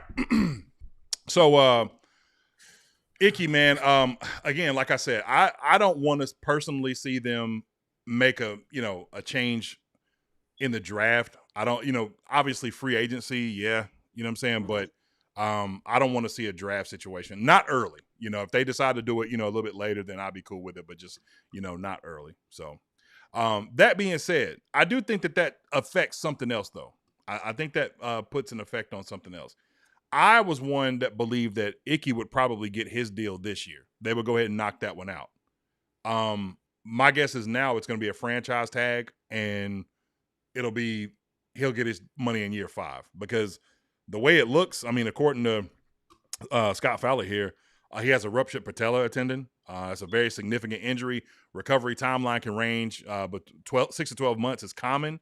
I've also seen people suggest that, these type of injuries are not easy to come back from guys that play offensive tackle and guard, that it could be very tough because of how you have to, turn and things like that. So don't get me to the line about, knowing from a doctor perspective what that looks like. But I do find it very interesting. I do. And this is going to be, it puts Icky, I got to be honest with you. I feel really bad for Ick. I really do. Because Ick has worked really hard to develop into the player that he has become. At one point he started to kind of regress a little bit, especially in year 2. That first year, man, I mean, a road grader in, the running offense, right? With Steve Wilkes down the stretch. But things kind of in pass protection kind of slacked off a bit. But Ick has turned the corner, even from a pass protector, becoming one of the better left tackles in the league. And, man, this sucks for him because you're on the brink of getting paid potential generational money. And in the year that you decide to do it, in the most amazing opportunity that you get in the playoffs, this happens. So, man, salute to Ick, man. Prayers up to Ick. I hope Ick comes back healthy because we need him, not just because of, Ick getting his money, but because we need Ick. and I just hope the best for this injury, man. Yeah.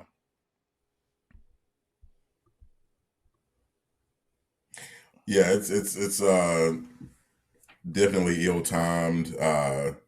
It's always sad when players get hurt at the end of the season. Mm-hmm. But I think it'll be a thing he can battle back from. I think in the future we may need to find a new left tackle, but I think he'll definitely be serviceable. But it's just, we were talking about curses earlier, man, and I wonder about that 7'9". I mean, you remember Jeff Otah, man? He was a road grader. Mm-hmm. He was coming along in his pass blocking. And I mean, we could line up any play and go behind that guy and get 6 yards. And then, man, his knees started giving out, Yeah, his career ended pretty quickly after that too. Yeah, man. He had a little bit of time with the Jets, but after that, it was over. Yeah. Yep. It sucks, man. That being said, somebody gonna get paid. It's some contracts out here, and I mean, look, this is my opinion, and I know this is where we're gonna start arguing in the chat, and we're gonna start arguing probably here on the show, but the 5th-year option is definitely getting picked up. Adam Schefter reported that before the game was even over. The question is now, do you go one more season where he has a little bit more improvement and then becomes one of the highest paid quarterbacks in the league? Or do you pay him this season where you can get a bargain in the offseason and go ahead and get it done? Especially now that you're not going to be paying Icky. So what other deals are out there that you're going to be paying max contracts to? Nobody really. Jalen Coker. But Jalen Coker ain't going to command a bigger hit of your salary cap as Bryce Young will. So my question is, do you do it now or do you wait?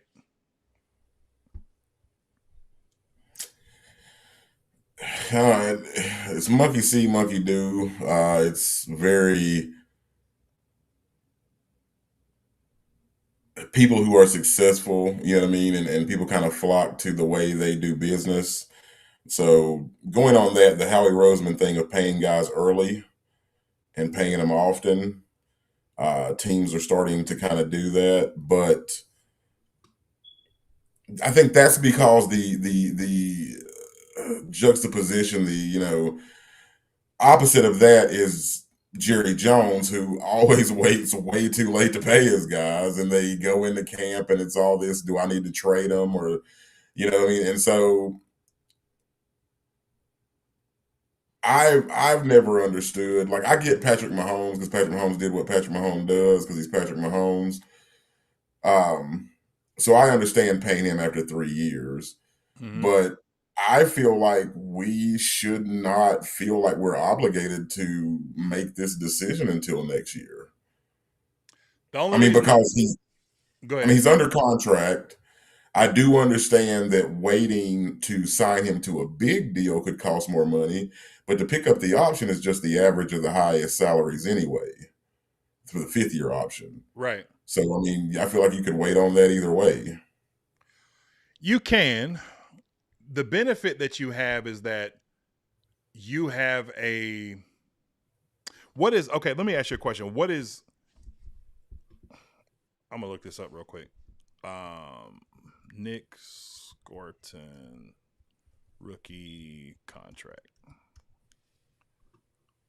So Nick Scorton signed a 4-year contract with the Panthers, so you don't have to worry about him. My question would be this would be the question, and this is where you have to – I don't know how much time Icky is going to miss next year. I know that the Carolina Panthers have a pretty substantial salary cap this year, right? Mm-hmm. If you knock that out – so let's look at where the stats are right now. This is, not with the postseason included. Postseason included, I think the touchdowns were 27 total. Or 25 total, one or the other. 12 interceptions, 32 something yards, and blah, blah, blah. Okay, let's just look at the regular season stats. 3,000 yards, that's 21st in the league. 478 attempts, that's 14th in the league. 23 passing touchdowns will push him in the middle of the pack. That's 14th in the league. The interceptions, that's 72nd in the league. 72nd in the league. 11 interceptions. The average depth of target is something that you want to work on. I'd like to see that more around the 7.5 area. I do think that'll improve. It started to improve towards that average depth of target actually changed from probably, I would say, week 7 till the end of the season, right? But the thing that I love, the completion percentage is now almost at 65%. The sack rate is 5%. That's of the lowest in the league, which is a really good thing. That's one, your offensive line, but two, also your ability to evade pressure, which we saw a lot of that. I mean, there was a play Saturday where Robert Hunt, bless his heart, he's trying to play. He's hurt. You could tell he's hurt, but he's doing his best. And I mean, I don't know what happened on the play, but it looked like, I think it was either Braden Fisk or Quay what's the other guy's name?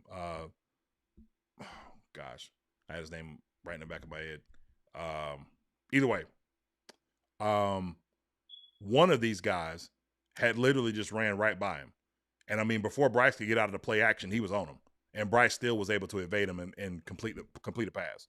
So that's extremely high level IQ on the football field and your ability to sense pressure.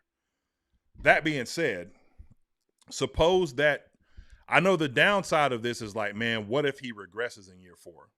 That's a risk. It is a risk. I think that I would rather take the chance at paying him a contract that puts him, like, let's see, I'm going to look at something real quick. Who is the highest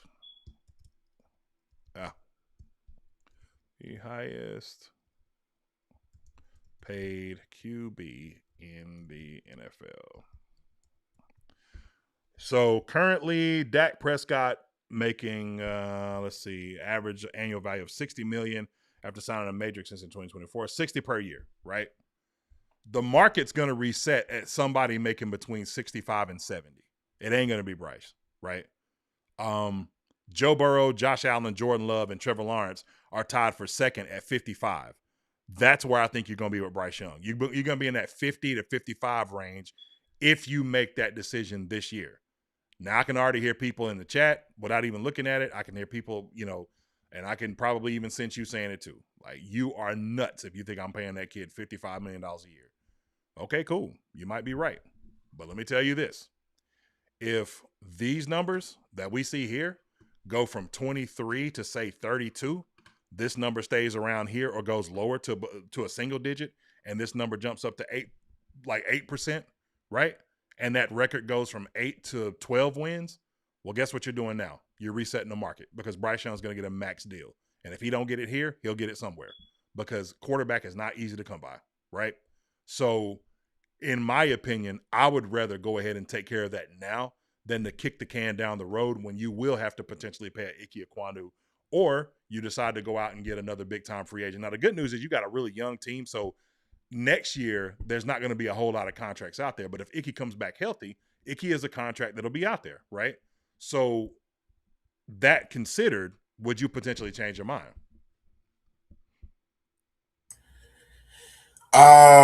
No. So here's my thing. Next year's draft is going to be was it 1983? It was the year Dan Marino, all them guys came out.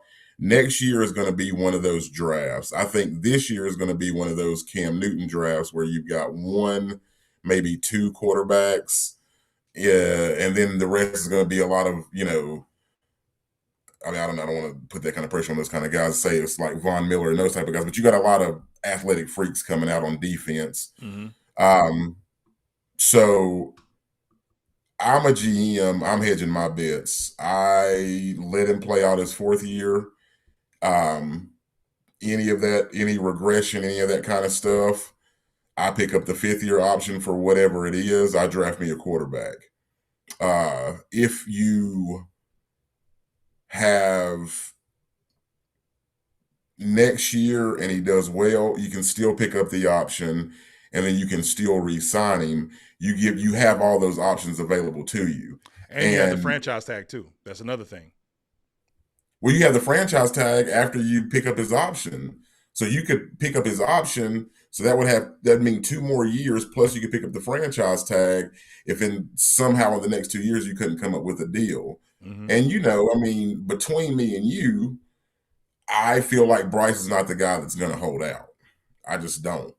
So I don't to either. me, that's your best bet. You don't handcuff yourself and you don't commit yourself, and then you still have 2 years to make your decision. Now, like I said, next year I would be making the decision after next year, Mm-hmm. like yay or nay. But I think doing it now after year 3 is something you do with quarterbacks who have better numbers.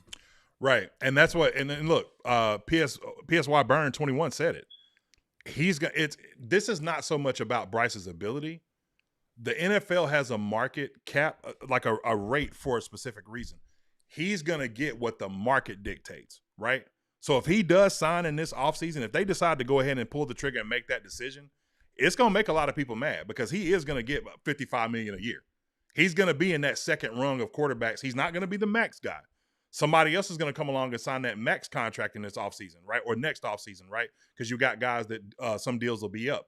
I think, if I'm not mistaken, the guys like Burrow may be up for a potential extension. Pat Mahomes may be up for a rework. You know what I'm saying? Whatever. I know he signed a much longer deal than everybody else, a very unique deal. But there can be a reworking of that contract. Lamar could be up for a rework. So he's going to make whatever the market dictates, not what we think that he should, right? If they decide to sign him in this offseason, because that's just how the numbers work. Now, and it won't be incentive laden either. It won't be a guarantee. You know what I'm saying? Which I think the Deshaun Watson thing, the best thing that happened to the NFL as far as, and look, I know that some people would, be upset to hear me say this, especially as somebody who is big on free market enterprise. But I think that the NFL is in a bad spot if Deshaun Watson wins a Super Bowl with Cleveland on a guaranteed contract. It would really make some things difficult for some teams, right? The best thing is that it is back to a incentive laden couple of years, maybe not necessarily guaranteed, but a much more, dare I say, team friendly approach. But I'm all about guys getting their money, so I don't want to get too deep in the weeds on that. The only thing I'm saying is I'm just suggesting it from a perspective of if the team decides to make this decision, it's going to be a bigger deal than we anticipate it being. Now, the question remains where you and I would have I'm kind of torn, right? I can't say that I'm 100% for it. And this is someone that's a Bryce supporter, that I'm 100% for them making that decision this offseason. What I will say is that if they do make that decision, I would understand it. And it's only based on what's happening down the road. Now, the other contract, and I didn't mention this, and somebody else mentioned it in the chat, Jalen Coker. But again, Jalen Coker is not going to get, I think we have enough cap room that even if we did pay a max deal for Bryce Young, Jalen Coker could still get the deal that he deserves because he's going to get paid. And there's no way you're letting that guy walk. Not a chance. There's too much chemistry there. I think next year, him coming off of an injury, having a much better, Jalen Coker, one thing about him that was amazing was his conditioning, man. Like, we talked about it early in the season, Brad. You had mentioned how there were questions about how he came in from camp, came in from the offseason to camp, right? And I think he put those questions to bed because, Buddy was running, some of these routes, these are long developing plays, you know what I'm saying? And he would get right back to the line of scrimmage and still cut you up, you know what I'm saying, on a crosser or a dig or a fade, you know what I'm saying? Even ones that didn't necessarily get completed where he had an opportunity on the ball. So I was really happy about that. But I can tell you, somebody that might not have been that condition, Bo. You ready to fight? Well, real quick, before we get into that, I agree wholeheartedly. How lucky was the NFL that Mr. Nasty Time didn't come out and ball after receiving that fully guaranteed contract in Cleveland? You know what I mean? Mm-hmm. Like, they would have been up against it. You know what I mean? Especially for a guy like Dak and, certain those guys that kind of teeter-totter on that level. Man, that would have been a huge black eye. Look at your boy. Man, I saw this after we talked last night, and I laughed. I couldn't even go to sleep for laughing at this picture.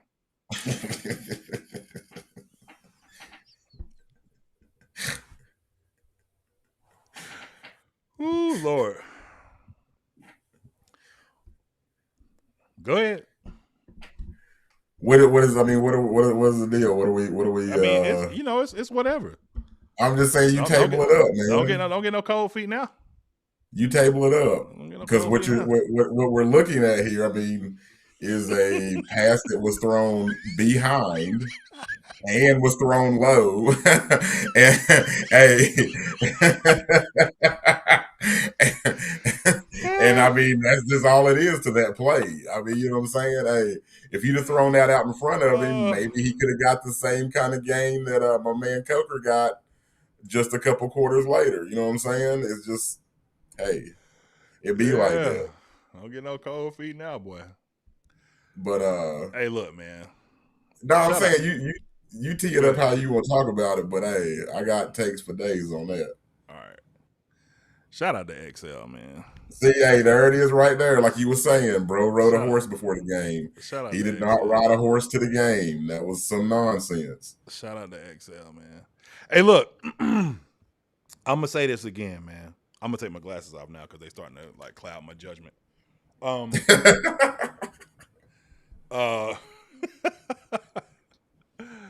Man, shout out to XL, bro. Mullins on. They say they don't really even talk like that down in Mullins, but you know, Mullins on. First things first. I said this on. I have a bigger audience today than I had on Saturday, so I'll repeat it again. David Newton should be fired. I said that once. I'll say it again. I'll repeat it. Jay Issue probably knows the truth, but you don't know Jay Issue. You're getting to know him, but you don't know him like I know him. Jay Issue has been somebody that's been on this show multiple times. He's a staple in the community. So when Jay Issue says this, he knows the real. He just, he laughing, right? But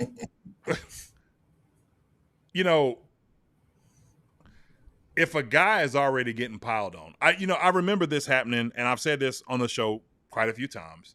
I don't think there's anything worse than when the home squad is piling on their own champions, right? After the season that Cam Newton had as a rookie, who in their right mind, and I guarantee you, here's the crazy thing.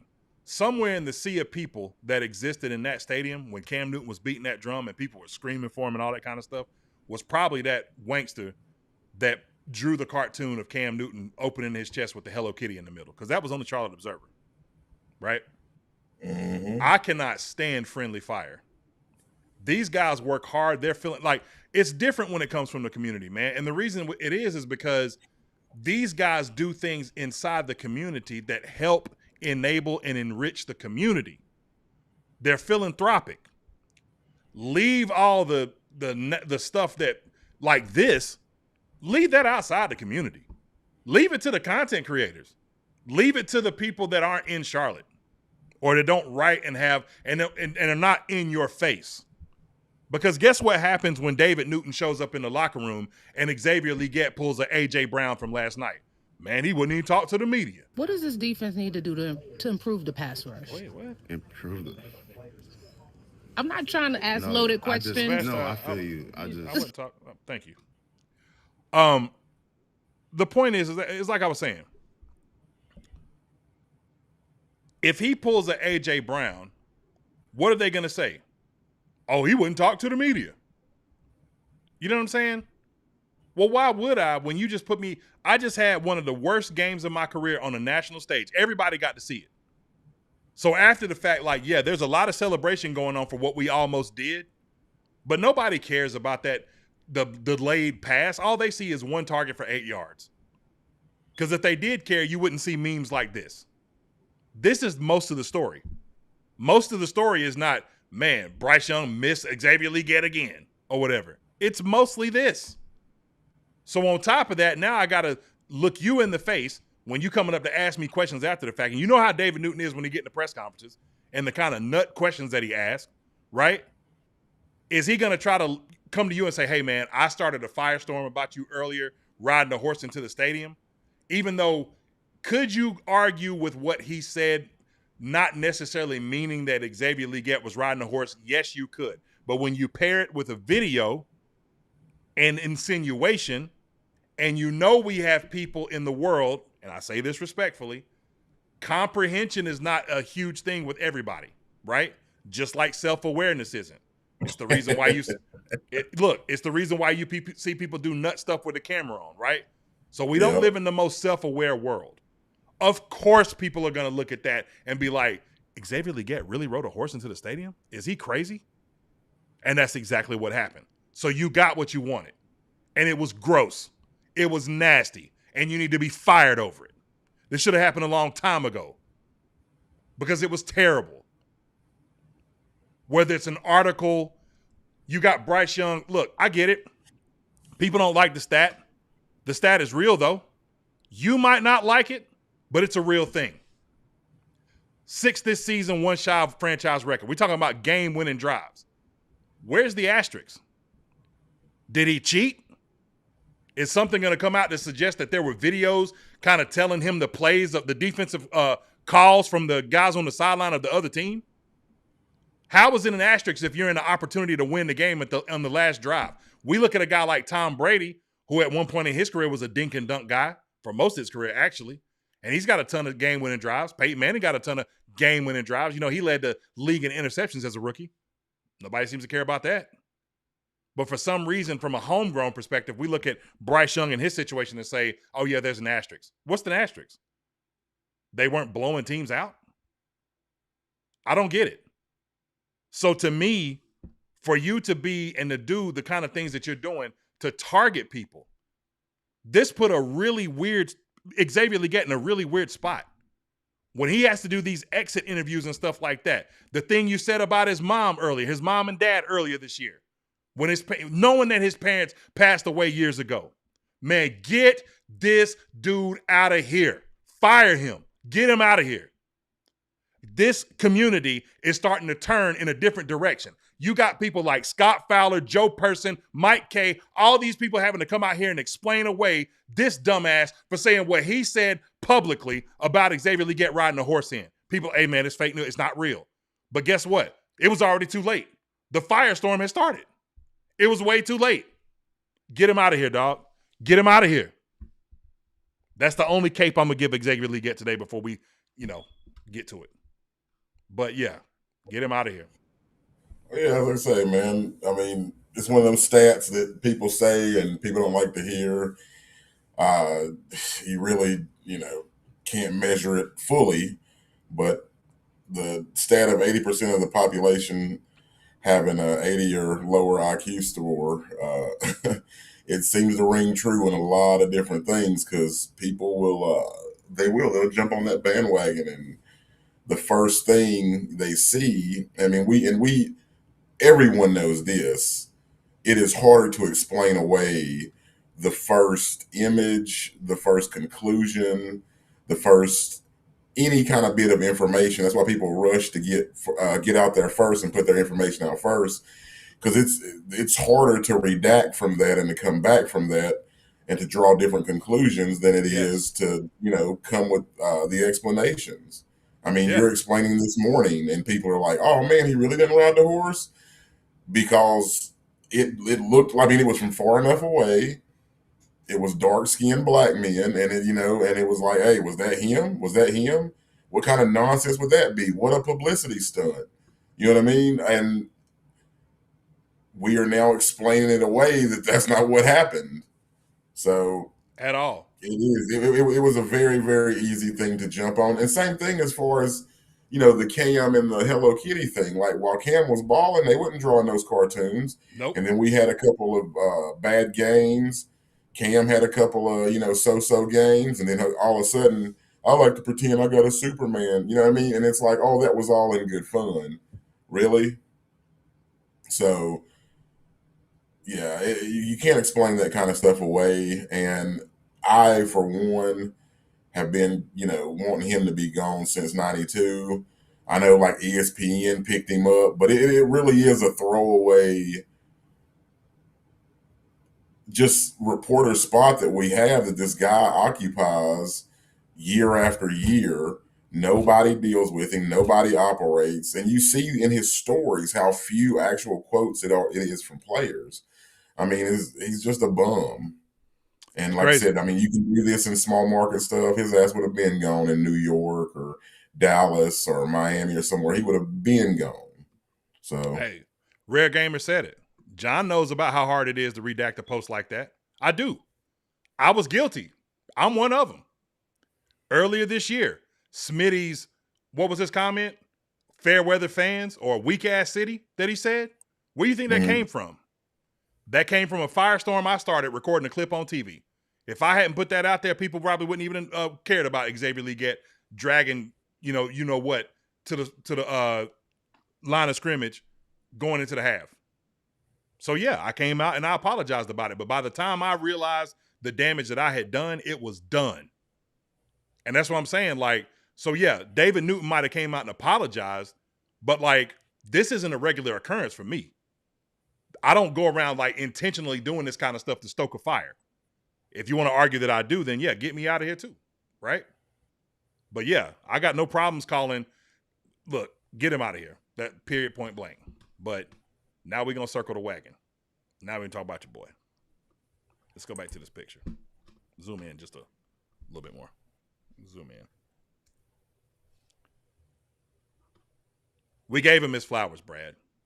We took the heat off of him. We talked about how he was done dirty. Now let's talk about what really matters. I said earlier this year, and I'm not going to run from it. So we're going to embrace it. And I'm going to put my glasses back on. I think, you know what? I'm going to even go a step further. Let me turn my hat around. Go old school. I think Xavier Leggett is talented. I do. I think he's extremely talented, right? But I also think that there is a trust issue here that only one of two things can help you overcome. I talked about this yesterday with you, and I talked about it on the show on Saturday. Either A, I get with Bryce in the offseason. When you get done doing what you're doing, fam, link up with me. Let's get together. I'm trying to get with you so we can build some chemistry together. Because I saw a couple, like, look, it wasn't just the miss, you know what I'm saying, or the low throw. There was also an opportunity. We saw the same play happen that happened in Atlanta. The difference is that you went to Coker this time and didn't look at me. You got what looked like a cover one look, single high safety. They're praying press at the line of scrimmage, right? Xavier Leggett is in the X. Jalen Coker's at the bottom of the screen in the Z or the Y, right? Jalen Coker runs a similar route, more fade to the edge, fade outside, right? Xavier Leggett runs a 9. He's just streaking. He beats his man at the line of scrimmage, and Bryce don't even look his direction. That's where I think you have to make some changes. You got to give your guy a chance. Remember McCole Hardman dropping a pass in the Super Bowl? Who caught the game-winning Super Bowl winning catch? Who went to him on the sideline, grabbed him by his chest and said, hey, man, I'm going to need you today. Get it together. Pat, it is not too far outside of what should happen, I should say, for Bryce to go to XL and be like, dog, I need you. So I'm going to come to you. I got to trust you. Not a passive-aggressive, I'm going to go to T-Mac. I'm going to go to XL. I'm going to go to Jimmy. I'm going to go to T-Mac, XL. I'm going to go to Cade. I'm going to go to Tommy. Oh, yeah. Then the coach comes in and say, hey, man, try XL on this play. Oh, okay. Your play, like, look, we tried a whole bunch of different things. You run slants, you get blown up and the ball comes out. You run stick routes, you stick your arm out, don't finish out the route and the ball sails past you. We try to throw it to you in the same way that they did to Jimmy to convert down sometimes, and you can't get low enough to catch the ball. It's hit or miss. So what are you the best at? Man, just go run, dog. Caught a big one against Atlanta. Oh, that's who we drafted. Yeah, because that's what you saw in college. Either that or him running a drag and taking one to the crib because he's faster than everybody. But if he's not getting those opportunities because of trust, not because of something that he didn't do, right? It's because of things that he did do, dropping your passes, right? You still got to give him opportunities, man. So either the first thing is I'm going to you in the offseason and we are working together and I'm building a relationship with you and showing you you can trust me, or B, what I have already suggested, he's out of here. And he goes somewhere where he can thrive and you get somebody who's a better fit. Respond. Well, so I could be succinct and be like, this is what it is. But elaborate a little bit. You did such an excellent job there. Yeah, if you pair it and you look at the guy that's looking at him on the meme, we think about Cam Newton going to the Super Bowl with Ted Ginn Jr., Mm-hmm. Devin Funchess, and a guy we never heard from again. I wonder if he stepped into a parallel dimension or something, named Philly Brown.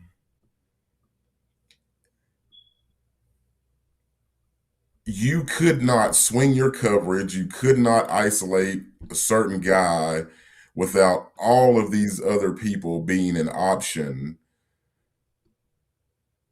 We do need to talk more about Bryce honing in on T-Mac, Bryce honing in on Jalen Coker, and there being times when Excel is open, over the top, outrun the coverage, because that's one of my things. People have acted like the dude doesn't have the speed that we see that he has. Mm-hmm. There are a number of things the dude can improve on. Definitely situational awareness, dragging his feet on the sideline, continuing to work on the jugs machine. Me and you can talk about this, even though it gets heated sometimes. We can talk about this because you're not of the camp that is angry because we didn't draft certain other players. Mm-hmm. You're just like, I want them to be better, and I want these players to, mature and do what they need to do to become profitable guys we can count on as Carolina Panther fans. Cool. Mm-hmm. A lot of guys are mad because the Panthers didn't draft Ladd McConkey instead of drafting Xavier Legette. They felt like Legette was too much of a project. Mm-hmm. They felt like McConkey was the guy that was ready to play now. McConkey has looked better, but I said this to you last night. McConkey is playing with a better quarterback with more arm talent, more size. And, if you want to add on the fact that a lot of people don't, or have issues with Dave's play calling, with a better play caller.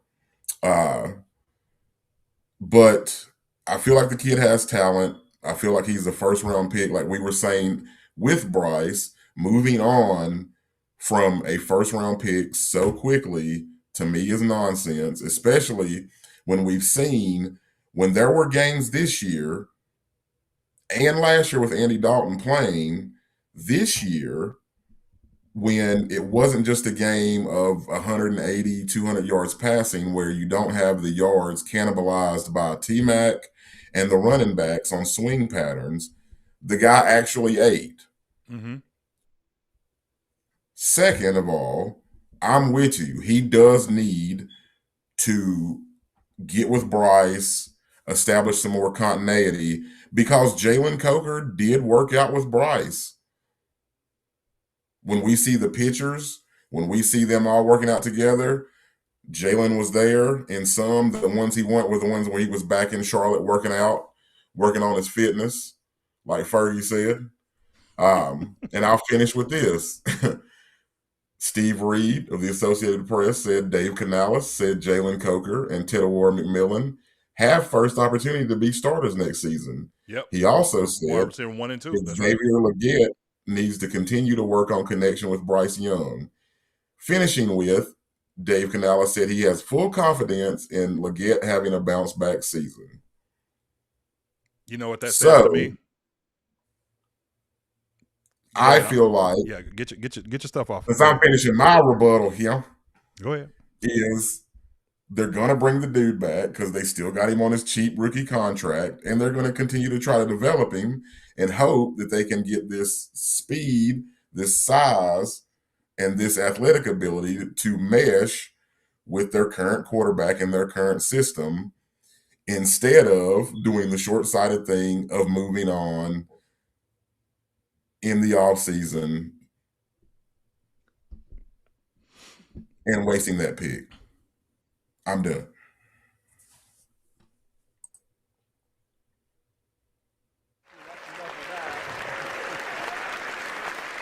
Thank you.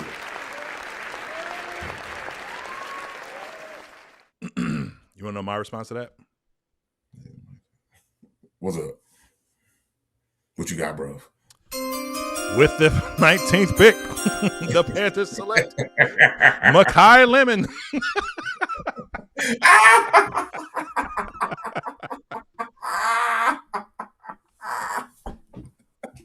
If they go Detroit Lions, man. Matt Millen, and draft another receiver in his draft, man, dang. Oh, Lord.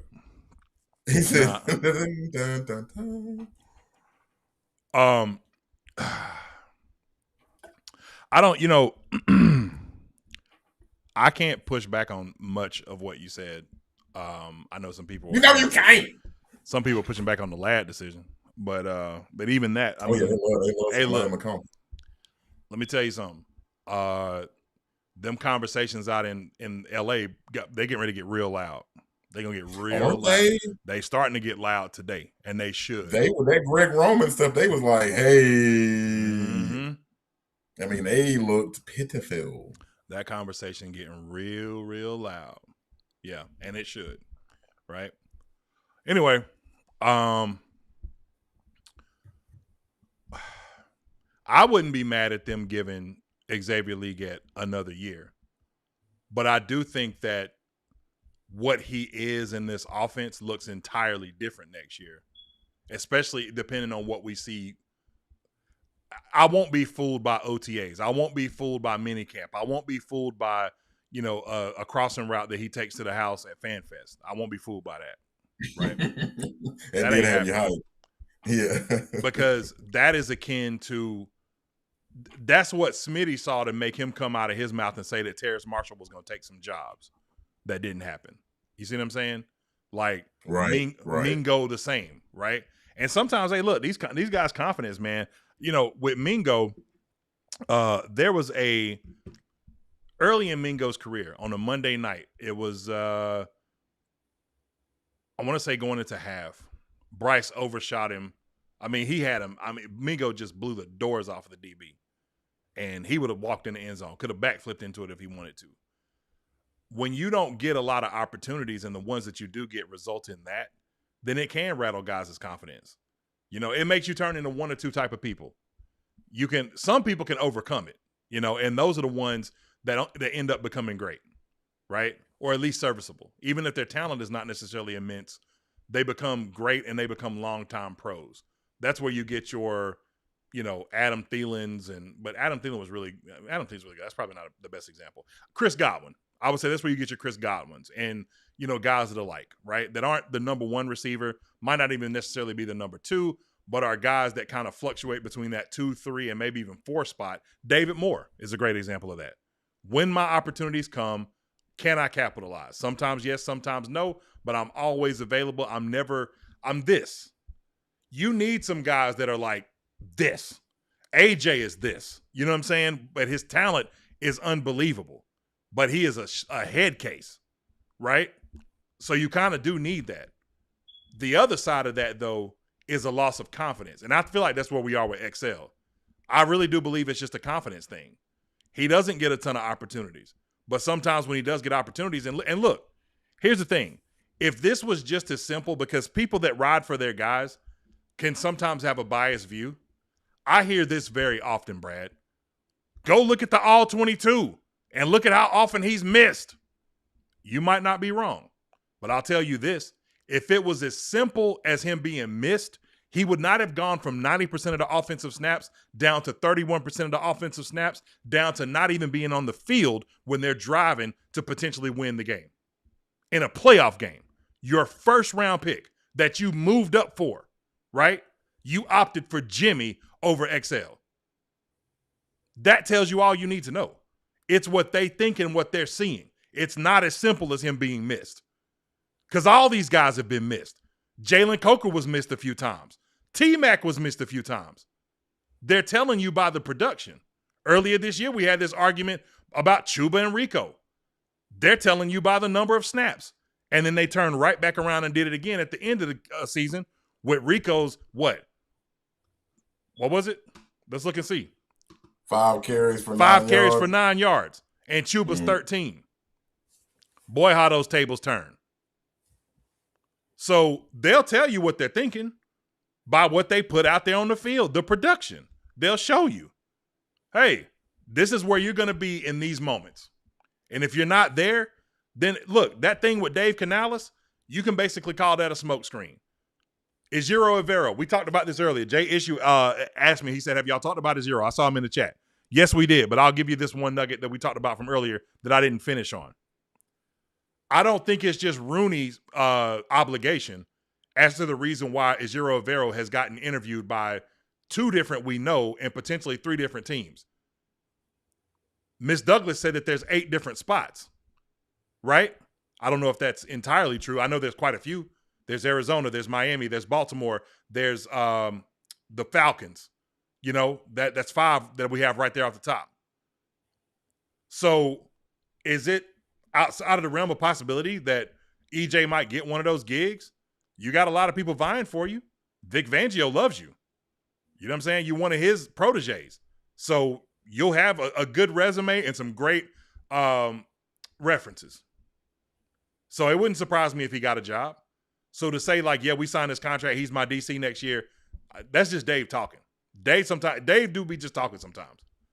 Last year we saw it. Hey, am I lying? Look, He said he do be talking sometimes. he just be talking.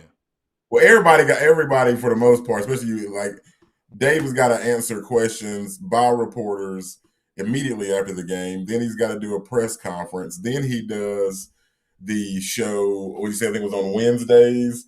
Then he does the Panthers huddle. So yeah, my man's doing a lot of talking. Yeah. I'm with you on that. So yeah, he got to talk, but he just be talking too. When last year after that Charger game, hey, look, Bryce is our quarterback, and then what? A day later he's benched. So he be talking. So this thing about XL's gonna come back great next year. All right, I'm telling you, we can say that right now. But that drop in availability, that drop in putting him out there, and the number of snaps he's being taken, that is loud. It's louder than any word that can be said. It's very loud. It's louder than any opinion that we can have. It's very loud, whether you are for or against, right? And sometimes, depending on how it works out, it always works out in the favor that you want it to. But this is one of those ones where it don't really matter what we think. It's what they're showing us. Believe them, not us, right? That being said, I go back to it again. I think the kid has potential. I think he's talented. Would it necessarily be the best thing in the world to bounce your your first overall pick, or excuse me, your first round pick that you didn't necessarily even have a first round pick to get in the first place? You had to move up to get. No, it's not the best look in the world. But is it the first and last time that it's happened? No. Even recent on other teams, it happens. You know, it's a production-based business. It happens. People argue me down about Bryce Young, man. Get him out of here. Okay. Well, if you got a better option, do it. And they tried. It ain't for lack of trying. I'm fully convinced that if Andy Dalton would have played better continuously, we might not ever sign Bryce Young again. Maybe there'd have been a dogfight in the front office of like, hey, you know, we're a 10-win team, Mr. Tepper. Do you really want to put your pick back out there? Yes. Then that's a different conversation.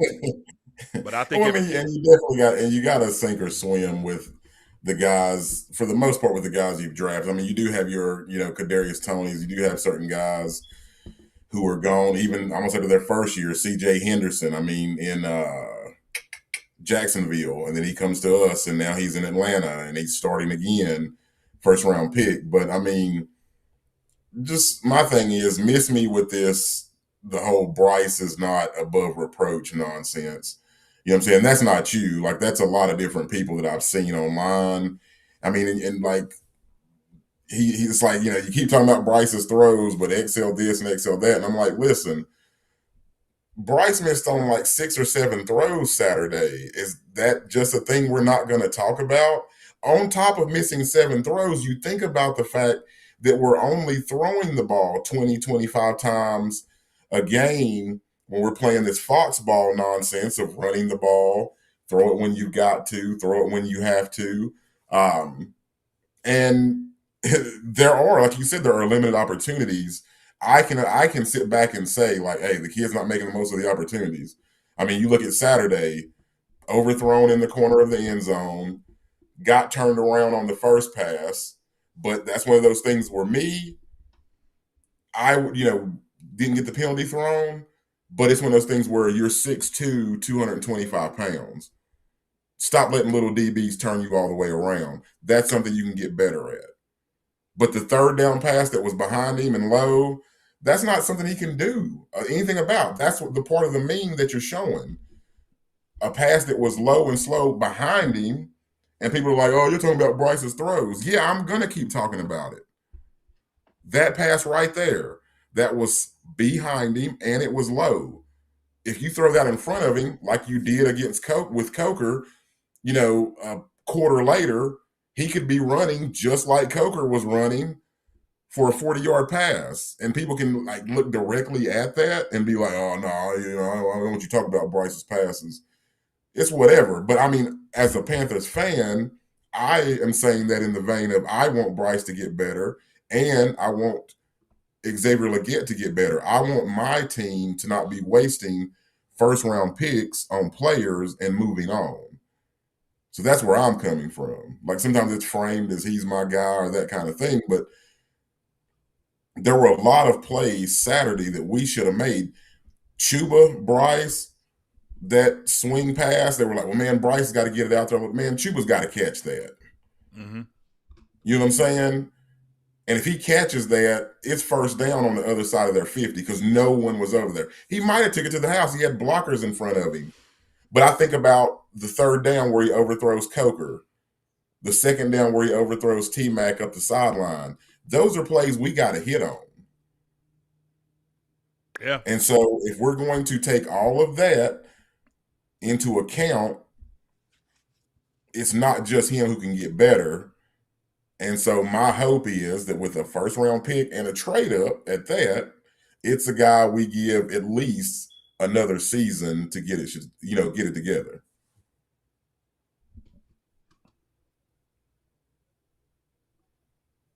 Oh,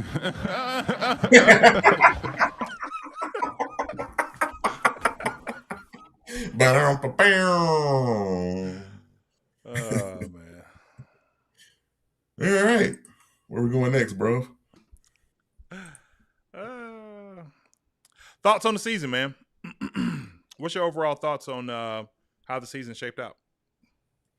I am not going to be one of those people.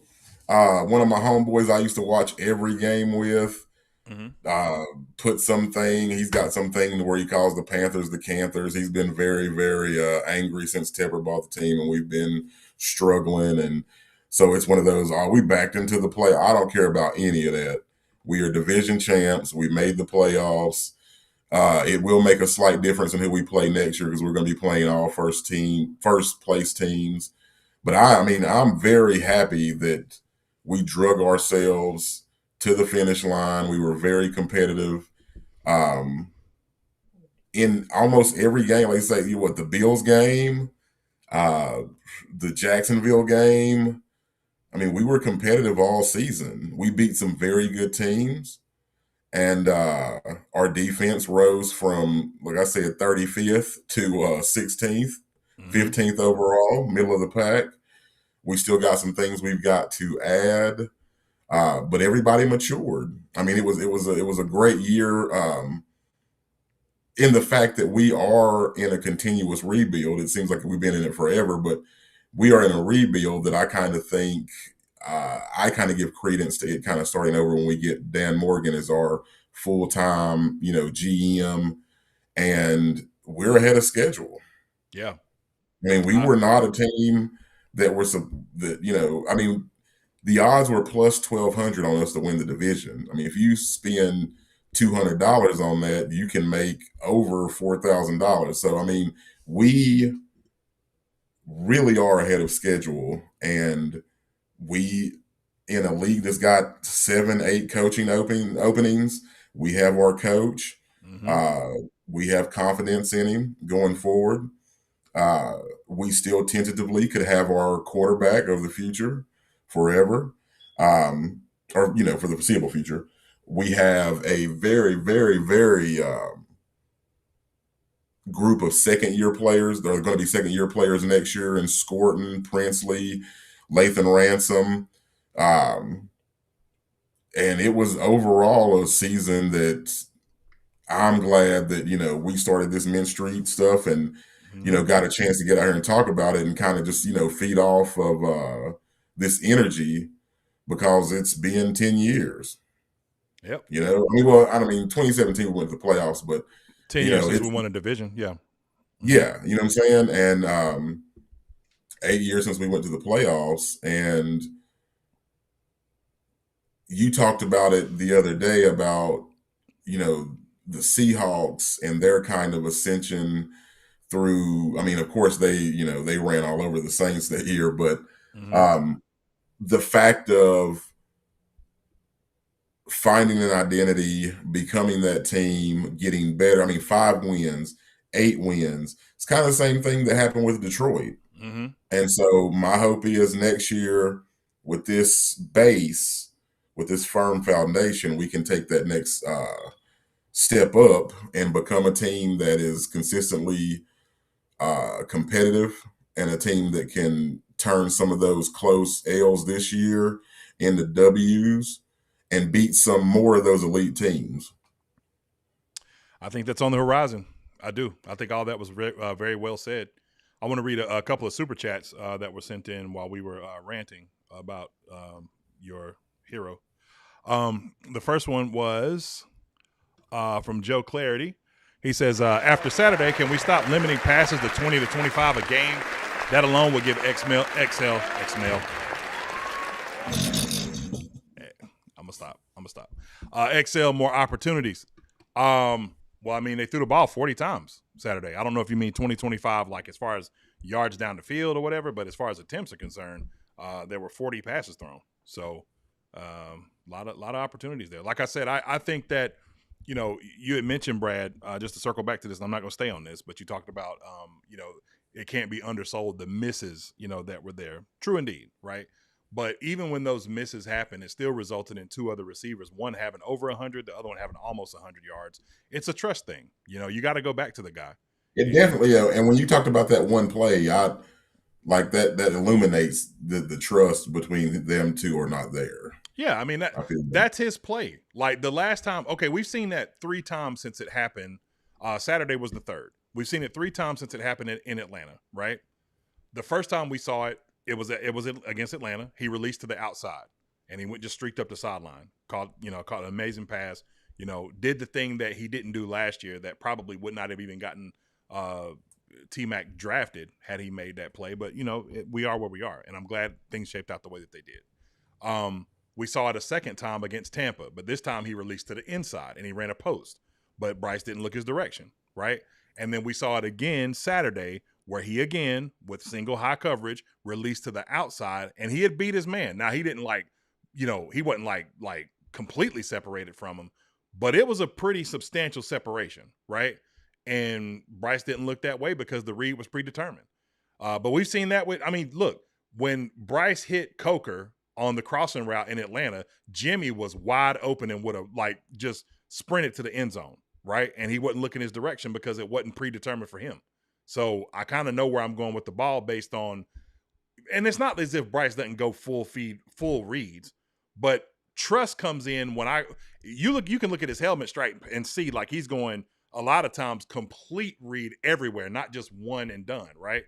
But if I don't have an established trust with you in moments of panic and chaos, which is the quarterback position pretty much at all times, I'm going where I know the ball is more likely to be caught. You know what I'm saying? Which is why you saw that last year with Adam Thielen, and you've seen that this year with T-Mac early on, and then it started to develop with Jalen as the season progressed, right? So, like I said, it's really a trust thing. Hey, I might be the 3rd receiver next year. I might even be 4th on the depth chart, but I'm thankful to still be in the NFL because most guys' careers last 3 to 5 years. That's the average NFL lifespan. Some even shorter than that. if I'm still on this roster next year, I think some of it is going to be, look, when he talked about developing chemistry and all that kind of stuff, we talked about it. I didn't even know that Dave Canales had said that, but it, rings to the point. A lot of this is going to be on you. You might be. Oh yeah, definitely a challenge to him. Yeah. You might be a homebody, right? You may feel more comfortable being in Mullins around your people, right? Because most people do feel more comfortable at home. It is said that 60% of Americans never leave their home city, right? So they don't even know what the rest of the world looks like other than what they see on TV and online. You got to get uncomfortable. You got to break out of your shell. You got to go to Bryce and be like, hey, big dog, I want to learn what makes you comfortable in an offense that I can help. And not with guys like Route God. You know what I'm saying? Where that's conditioning stuff. Cool. But even Cam. Amen on that. Yeah. Cam even pointed out, like, this stuff you doing with Route God, dog, this ain't even you. This ain't even stuff that you'll do in the league. These aren't even routes that you'll run on the route tree because it's not you for who you are and how you're built and what you're good at. So what am I going to do? I'm getting in the playbook. I'm getting with, and if I don't understand the playbook, guess what? They got tutors for that too. You know what I'm saying? You heard Ocho. What did Ocho say? Hey, XL, Keon Coleman, come get with me. Get with me in the offseason. I promise you I'm going to get you right. What you think Chad going to do? Chad ain't going to just show you things about technique. Chad going to want to know, what does your playbook look like? What do your installs look like? What are they talking about in your meeting rooms? You know what I'm saying? Let's get that stuff, and then maybe I can teach you how to learn, because that's important too, Brad. You know this as a college graduate. Sometimes with people, it's not so much that you retain the knowledge that might not even be helpful for you later in life, but for you to pass the test to be able to say that I'm qualified to do a specific thing. Sometimes you got to learn how to learn. So maybe it's that he's looking at the playbook and maybe there's some mistakes being made. Maybe that could be the reason that the percentage of your snaps go down, not just because you're not catching the ball or the ball's not coming to you. Maybe there's some things you're doing on the field that they're seeing that they're like, man, this is regression. You know what I'm saying? We got to pull them off and put somebody else there. It's regression. So now you got an opportunity to grow. It's a beautiful chance for you. I look forward to it for him. I do. In no way, just because I make a declaration, let me just state this real quick. I may make a declaration as a content creator of what I would like to see happen, but in the back of my mind, it still keep pounding, bro. It still keep pounding. If we had drafted a quarterback that I didn't necessarily like, go back and check my track record of every quarterback that we have brought in here. I am not just a yes man when it comes to this stuff. I didn't like the Bridgewater move, but it's process blue over everything. So if they make the move, I'm riding. That's me. I can't speak for the rest of y'all.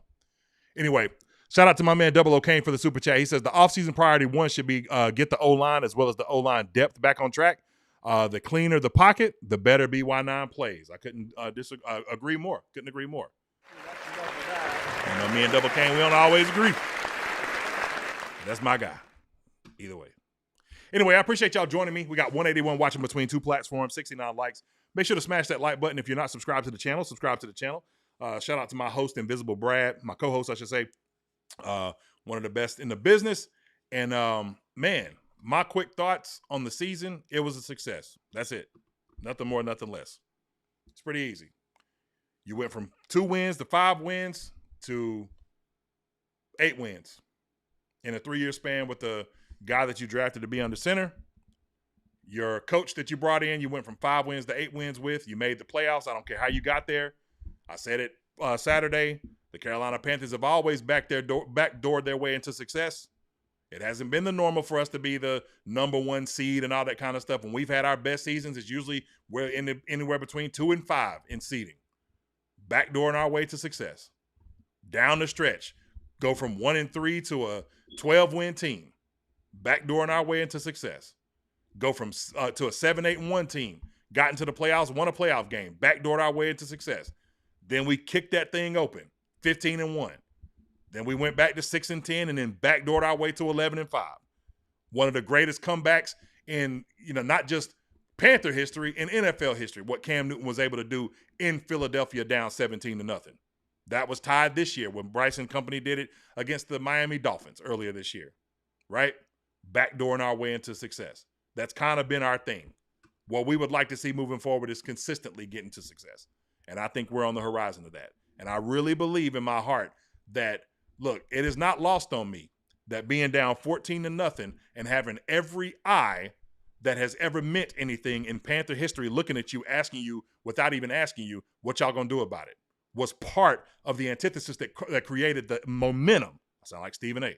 That created the momentum for this team to rally back like they did on Saturday, because you got everybody watching. And if you're Bryce, I said this on Saturday, everything Cam Newton ever wanted, and I got chills right now saying this, goosebumps. Everything Cam Newton ever wanted, when he talked about when they went on that trip to Germany, how he told that story about how he wanted to do the proverbial passing of the torch. Boy, don't life give you a full circle moment, because that's exactly what you saw on Saturday. Cam Newton's right there. Cam Newton done his pod. Cam Newton's there supporting you, and he literally passed the torch for you, and you showed up. Big time touchdown at the end of the game that could have iced it and sealed it. He passed the torch. I loved it. Electric atmosphere. It's only going to go up from here.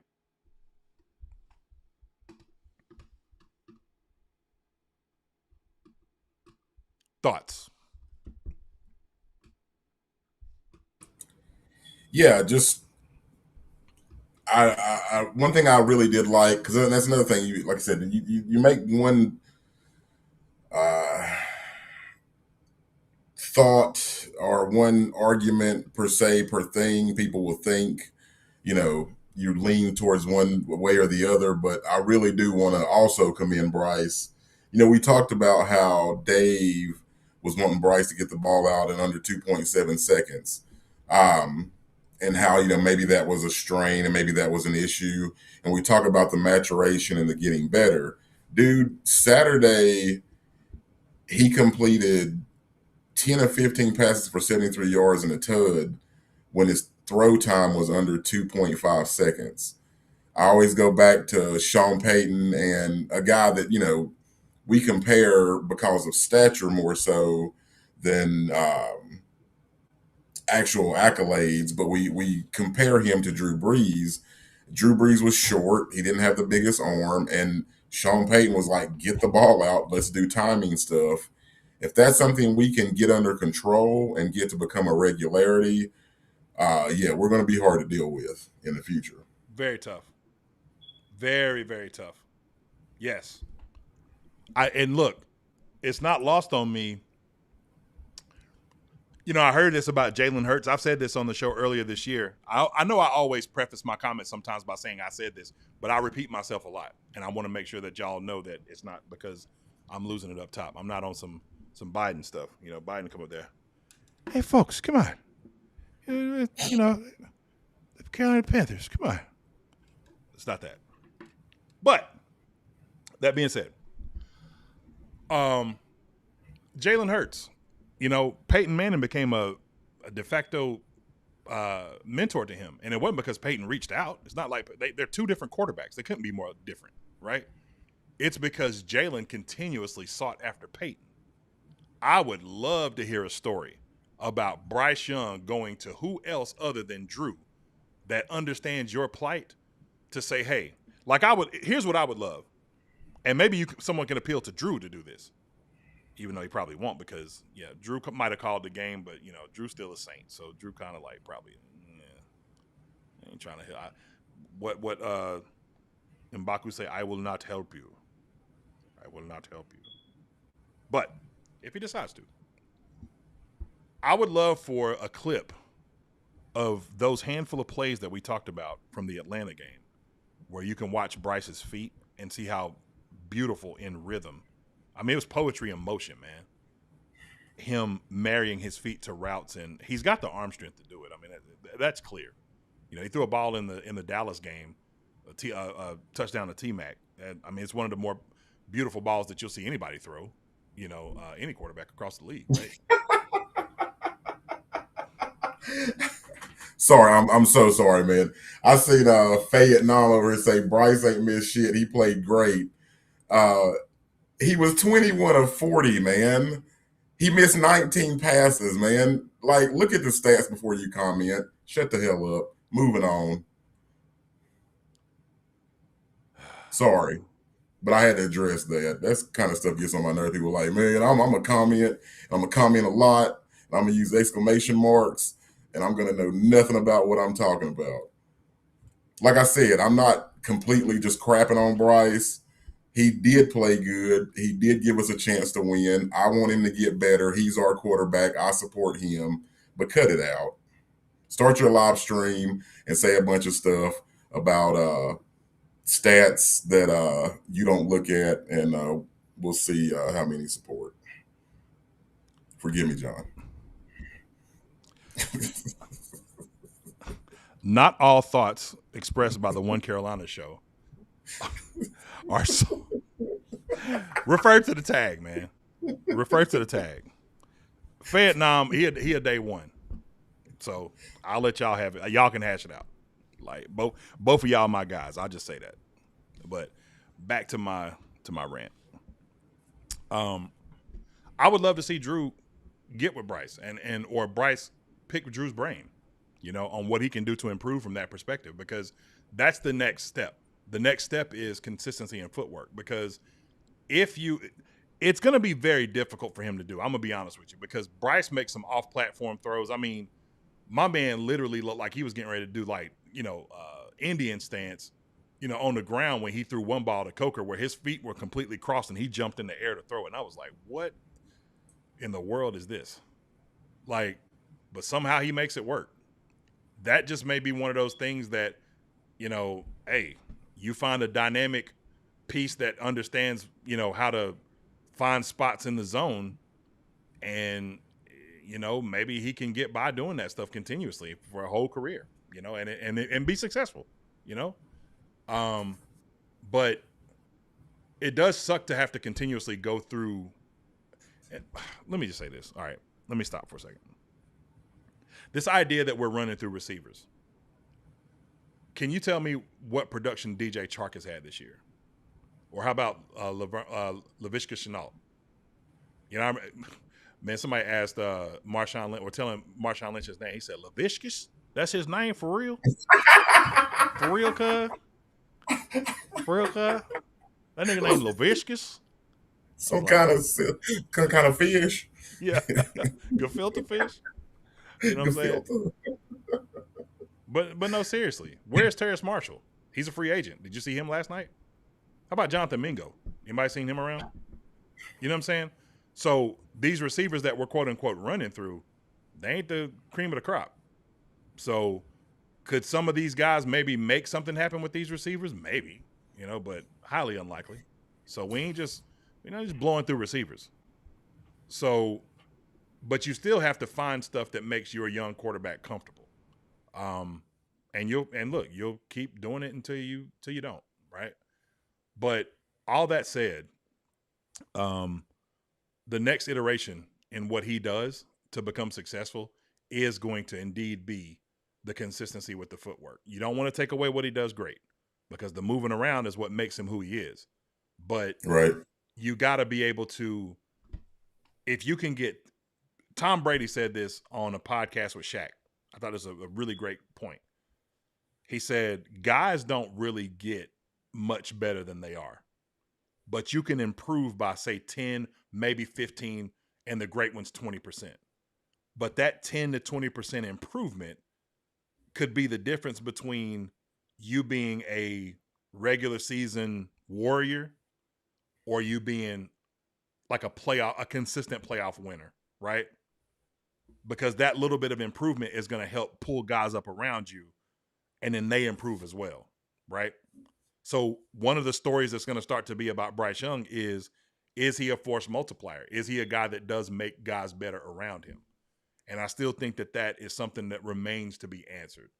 But we do know that we're starting to see incredible improvements in areas, and they're going to find a way and game plan a way to be able to make that an even better thing. Last thing I'll talk about here as far as thoughts on the season. You and I talked about this.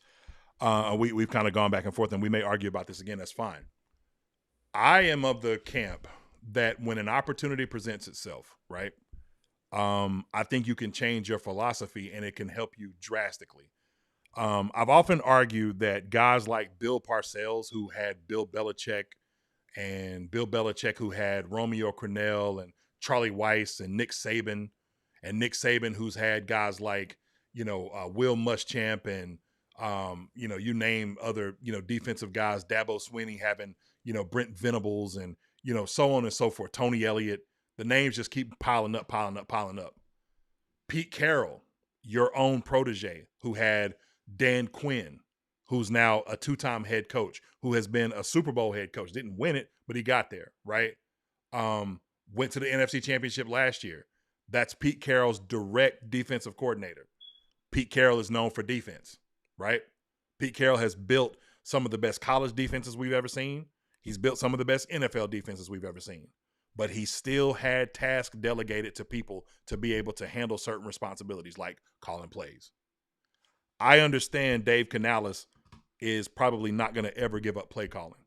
But if there ever was a year, I said this to you last night on the phone, Brad, I may not necessarily reach out to a Mike McDaniel. I may not necessarily reach out to a Brian Daboll. But you can dang sure bet after what they saw Saturday, if they picked up the phone to call me and say, hey, man, what would you feel about me coming down and calling offense? You bet.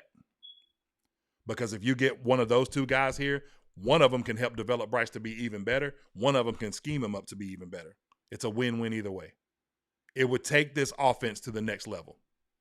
I think Dave Canales has the ability to do that too, but you can streamline it by bringing in one of these two guys, because somebody said this in the chat earlier. They said John Harbaugh, that all the coaching stuff, all the hiring is not going to move. It's a freeze until we find out what he's doing first. Is he staying home? Is he coming out? Because if John Harbaugh goes anywhere, one of those two guys that I just mentioned is likely to be tagging along with him. And if I want to make some drastic changes in my organization, if I'm Dan and I go appeal to Dave Canales about maybe handing over that play calling, we're making those calls before they do. You saw what we did down here. What could you do with this? What would it look like if Mike McDaniel was calling plays for you on this team with this offense and some of those pieces? You heard what he said about Bryce Young earlier this year. Man, he throws a very catchable ball. It's a very quick release. I mean, he went through a detail about him. Man, you've been watching him that much? Yeah. You want to come down here and call plays? Yeah. Why would it be beautiful? He ain't going nowhere no time soon. You get him down here, guys that have coached like that don't turn around and get coaching jobs like that. There's a waiting period. I would do the same thing on defense. If Zero Vero moves on and he go gets a job somewhere else, yo, Raheem, want to call defense? Sure. Come on. That's addition by subtraction. Atlanta really think they doing something down there hiring Matt Ryan. Oh, boy, I know all their tendencies. You don't think that helped Sean McVay on Saturday, looking across the aisle knowing, hey, I know you. You used to work for me. You learned a lot of what you did from me. So on that late game drive, I know your tendencies. We're going to slice you to pieces. And that's exactly what they did. Helps to know. My only thing is, hey, I think Dave can improve drastically. But I'd be a fool to sit here and say if one of those two guys was available to call offense for me, that I wouldn't pick up the phone and appeal to them to do it. That's all I'll say. Brad, you want to give us any final thoughts? I can get with that, man. I mean, especially with, our current OC, I mean, kind of also doubling as our, sometimes wide receiver coach. And we know he's not ready to call plays. We see every preseason, or the last two preseasons, that he's not ready. But, I will say, again, man, just the healing, the stuff with the Cam coming back and with all the different players. One thing that was different with us than was different with Seattle, when they started being good, and you start to think about like who, I think, Cortez Kennedy, Steve Largent. Outside of that, man, like it's real hard thinking about, the Seattle history. And Cam was pretty much the last missing piece of our history that we kind of trot out there on game days and trot out there on big, just big opportunities to have everybody in house, show everybody what it means to be a Panthers fan, and show everybody why, you have this current following that you have. Yeah, it's been a pretty dismal last 8 years. But man, I mean, we're close to being back on the way up. You know what I mean? And it was just really cool to see all that, see everybody come back. And Bryce continue to elevate. 3,000 this year. Let's do 4,000 plus next year. Some of these players step up. We get some holes filled on defense, and man, let's go out here and become one of them teams they got to talk about at the start of every sports center. You know what I mean? Absolutely. Absolutely. Jay Issue, I appreciate you, man. Appreciate you. Always do. You've been one of the best. I don't want to call us. I don't even want to say supporters, friends. That I've had in this space since I've been around, man, and I very much appreciate your friendship. But yeah, it's only up from here. I'm speaking as if this is the last show of the season for Mint Street Mondays. What a season, man! What a opening! What a season for Mint Street Monday. A new show, a new rollout. This was great, man. Getting to introduce Brad, to my audience and building an audience with him and people, becoming, familiar with who you are. People that love you here. Maybe Vietnam, not so much, but. Let's get together, brother. Let's have a cup of Joe, a cold beer, talk about it. Yeah, it ain't never nothing personal. Nah. It's just takes. But it's been a fun ride, this season. We got a lot in store. Mint Street Mondays will not stop. Mint Street Mondays will definitely, it may be a little bit more condensed, a little bit different. I'm kind of debating whether or not to bring this back next season as a, just a in-season only show.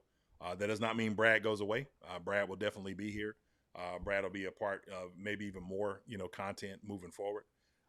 But there's a lot of draft stuff, a whole lot of draft stuff that's coming up. You'll see a lot more of, I would say that Ball Don't Lie will probably take a lot more precedent over Mint Street Mondays, right? So it's possible that this may be the last Mint Street of the season, right? But again, it won't be the last time you see me live on a Monday. That you can bet that, right? That this will probably be a consistent, Monday live situation. But, we'll see what happens with that. Just kind of wait, kind of a waiting game to see. But we still got to talk about the free agents. Yeah, absolutely. So that'll be part of the Ball Don't Lie.